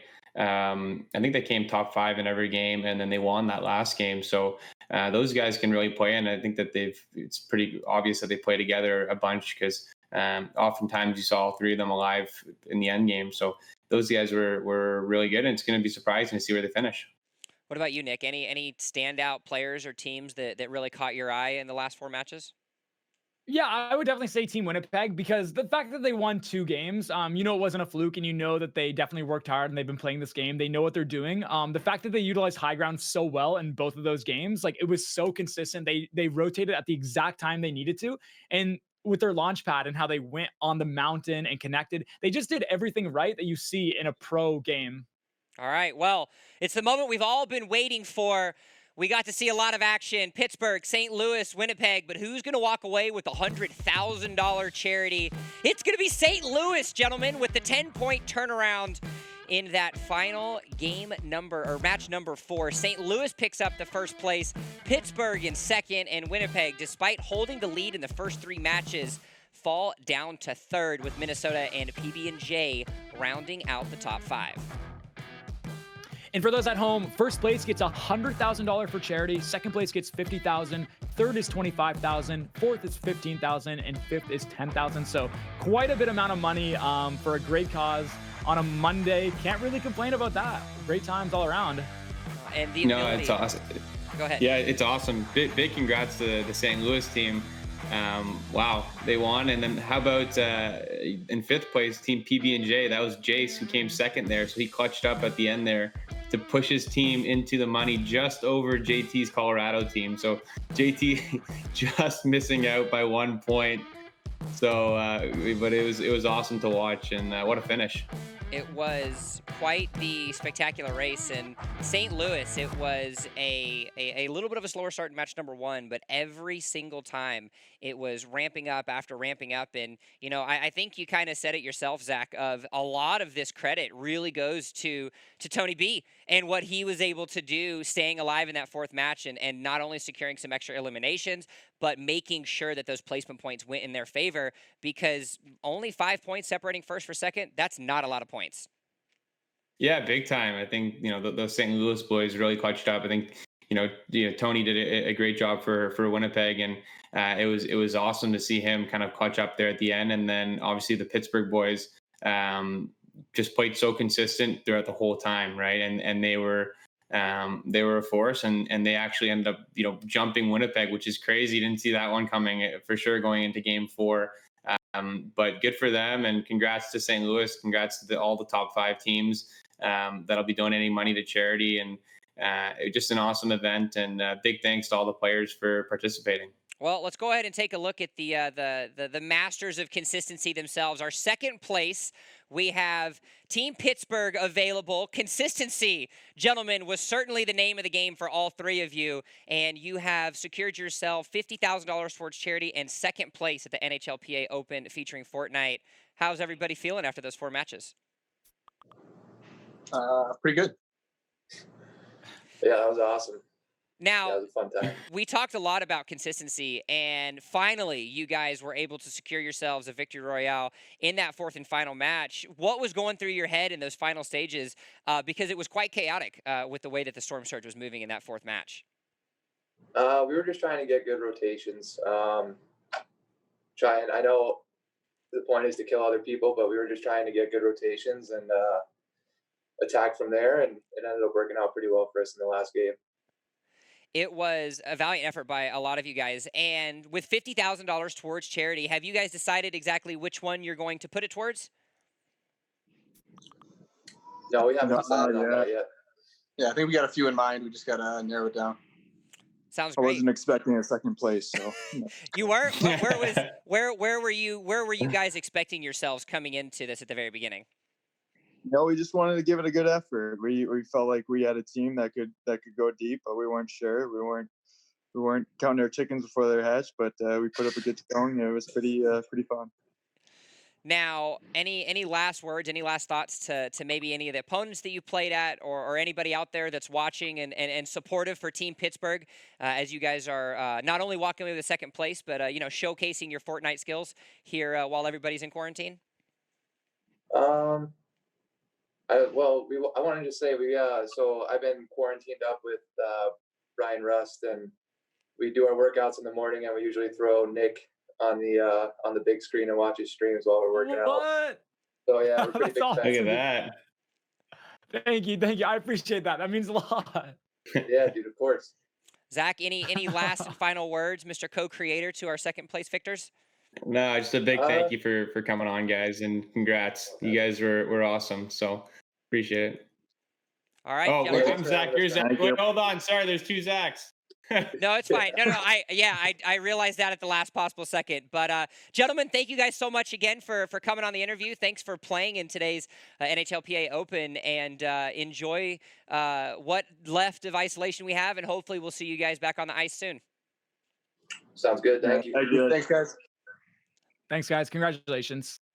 Well, there you go, Nick. You've got some Fortnite fans there. Nick, that caught me off guard. Nick. I didn't expect it, man. I'm honored. Hockey players love Nick A. Hockey players love Nick A. It's the Canadian factor. The East Coast. Oh, it's got to be something. Well, we see Pittsburgh. They weren't expecting necessarily to finish, but at the same time, consistency wins games. Whether it's esports, whether it's real sports, all of it. And Pittsburgh definitely showcased that consistency. Reaps the rewards as that second place, and $50,000 to the charity of their choosing certainly is going to put them in high spirits at the end of this Monday.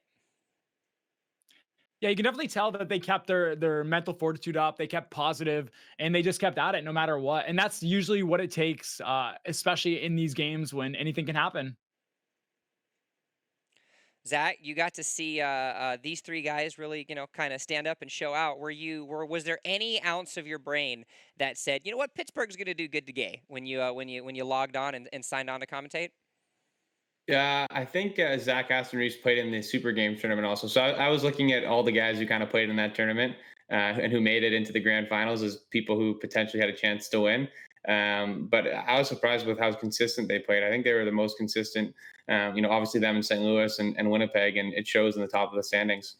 All right, well, let's go ahead and talk to him. The victors themselves, Team St. Louis, found themselves in a stunning position and a first-place victory. They even got away with a deception of calling the wrong drop spot. We've got all three of them here. Gentlemen, you came away with the dub. How's it feel? It feels pretty good, obviously. I mean, it was our end goal, and, we played it slow last game. We played it patient, and it paid off. Certainly added a huge piece of it to you guys. Now, $100,000 towards a charity of your choosing. Where do you guys feel, or have you guys decided where that money is going to go? Which charity yet? Yeah, I'm not sure about Dunner or Rue, but I've been doing something with Muscular Dystrophy Canada. I got something cool with my billet brother Owen up on my Instagram right now. So that's where this money will be going to, and I couldn't be happier. What's it been like to show up today and after 4 matches and really showcasing how aggression can pay off, coming away with the victory against players that not only have you maybe played with or against in Fortnite, but with and against on the ice? Yeah, I think we just all had different strengths in the game, especially that last one. I think Ruzi did a good job building, and me and Tom were getting a couple guys out of the air trying to launch towards the zone. So, it's kind of just a little bit of everything from everyone. And, getting those extra kills definitely made a big impact at the end. Zach, any pressing questions for the victors that have certainly showed up today? I love the fast one. Just pull the fast one on all of us. And the funny thing is JT and the Colorado boys didn't land Slurpee either. So Slurpee, nobody was at Slurpee. You guys are but anyways, a big congrats to you guys. Oh yeah. We saw the Sweden boys take out a couple of the Winnipeg guys early on, and yeah, we were kind of fired up. So we were pretty pumped up.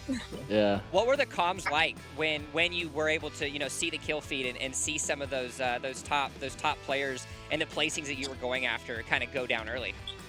Well, I think at the start, like you told people to start dropping agency to try to take them out. So I think you maybe gave them a couple free kills there at the start. But other than that, no, it was pretty cool just kind of seeing who was killing who in the game, especially when things were getting tight at the end.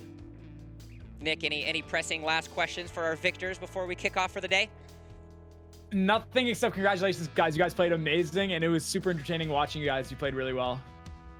Thank you. Thank you. Appreciate it. And the last thing to you, all three of you guys can go, one by one. Anything you guys want to say out there to any Fortnite players or any fans of Team St. Louis that's in the chat hanging out and watching you guys right now? Who wants to start it off? Yeah. Bernie, you got it? Oh, you're sewering me with the start, eh? I mean, just have fun with it. I mean, we're streaming, we're having fun, just goofing around. So if you need a little nighttime entertainment, come check out the streams. Where can people find you on social media and on Twitch if you guys are streaming right now? Me and Dunner both. Actually, we all stream on Twitch. Dunner's is Vince Dunn, R Thomas 27, and Vivid Ruzy. Those are the Twitches. So give it a check out. There you go. Drop a follow. Congratulations to you guys again. $100,000 to charity, but more importantly, the winners of the first ever NHLPA Open featuring Fortnite. Enjoy the rest of your week, gentlemen, and stay safe. Appreciate it. Thank you. Cheers. There you have it.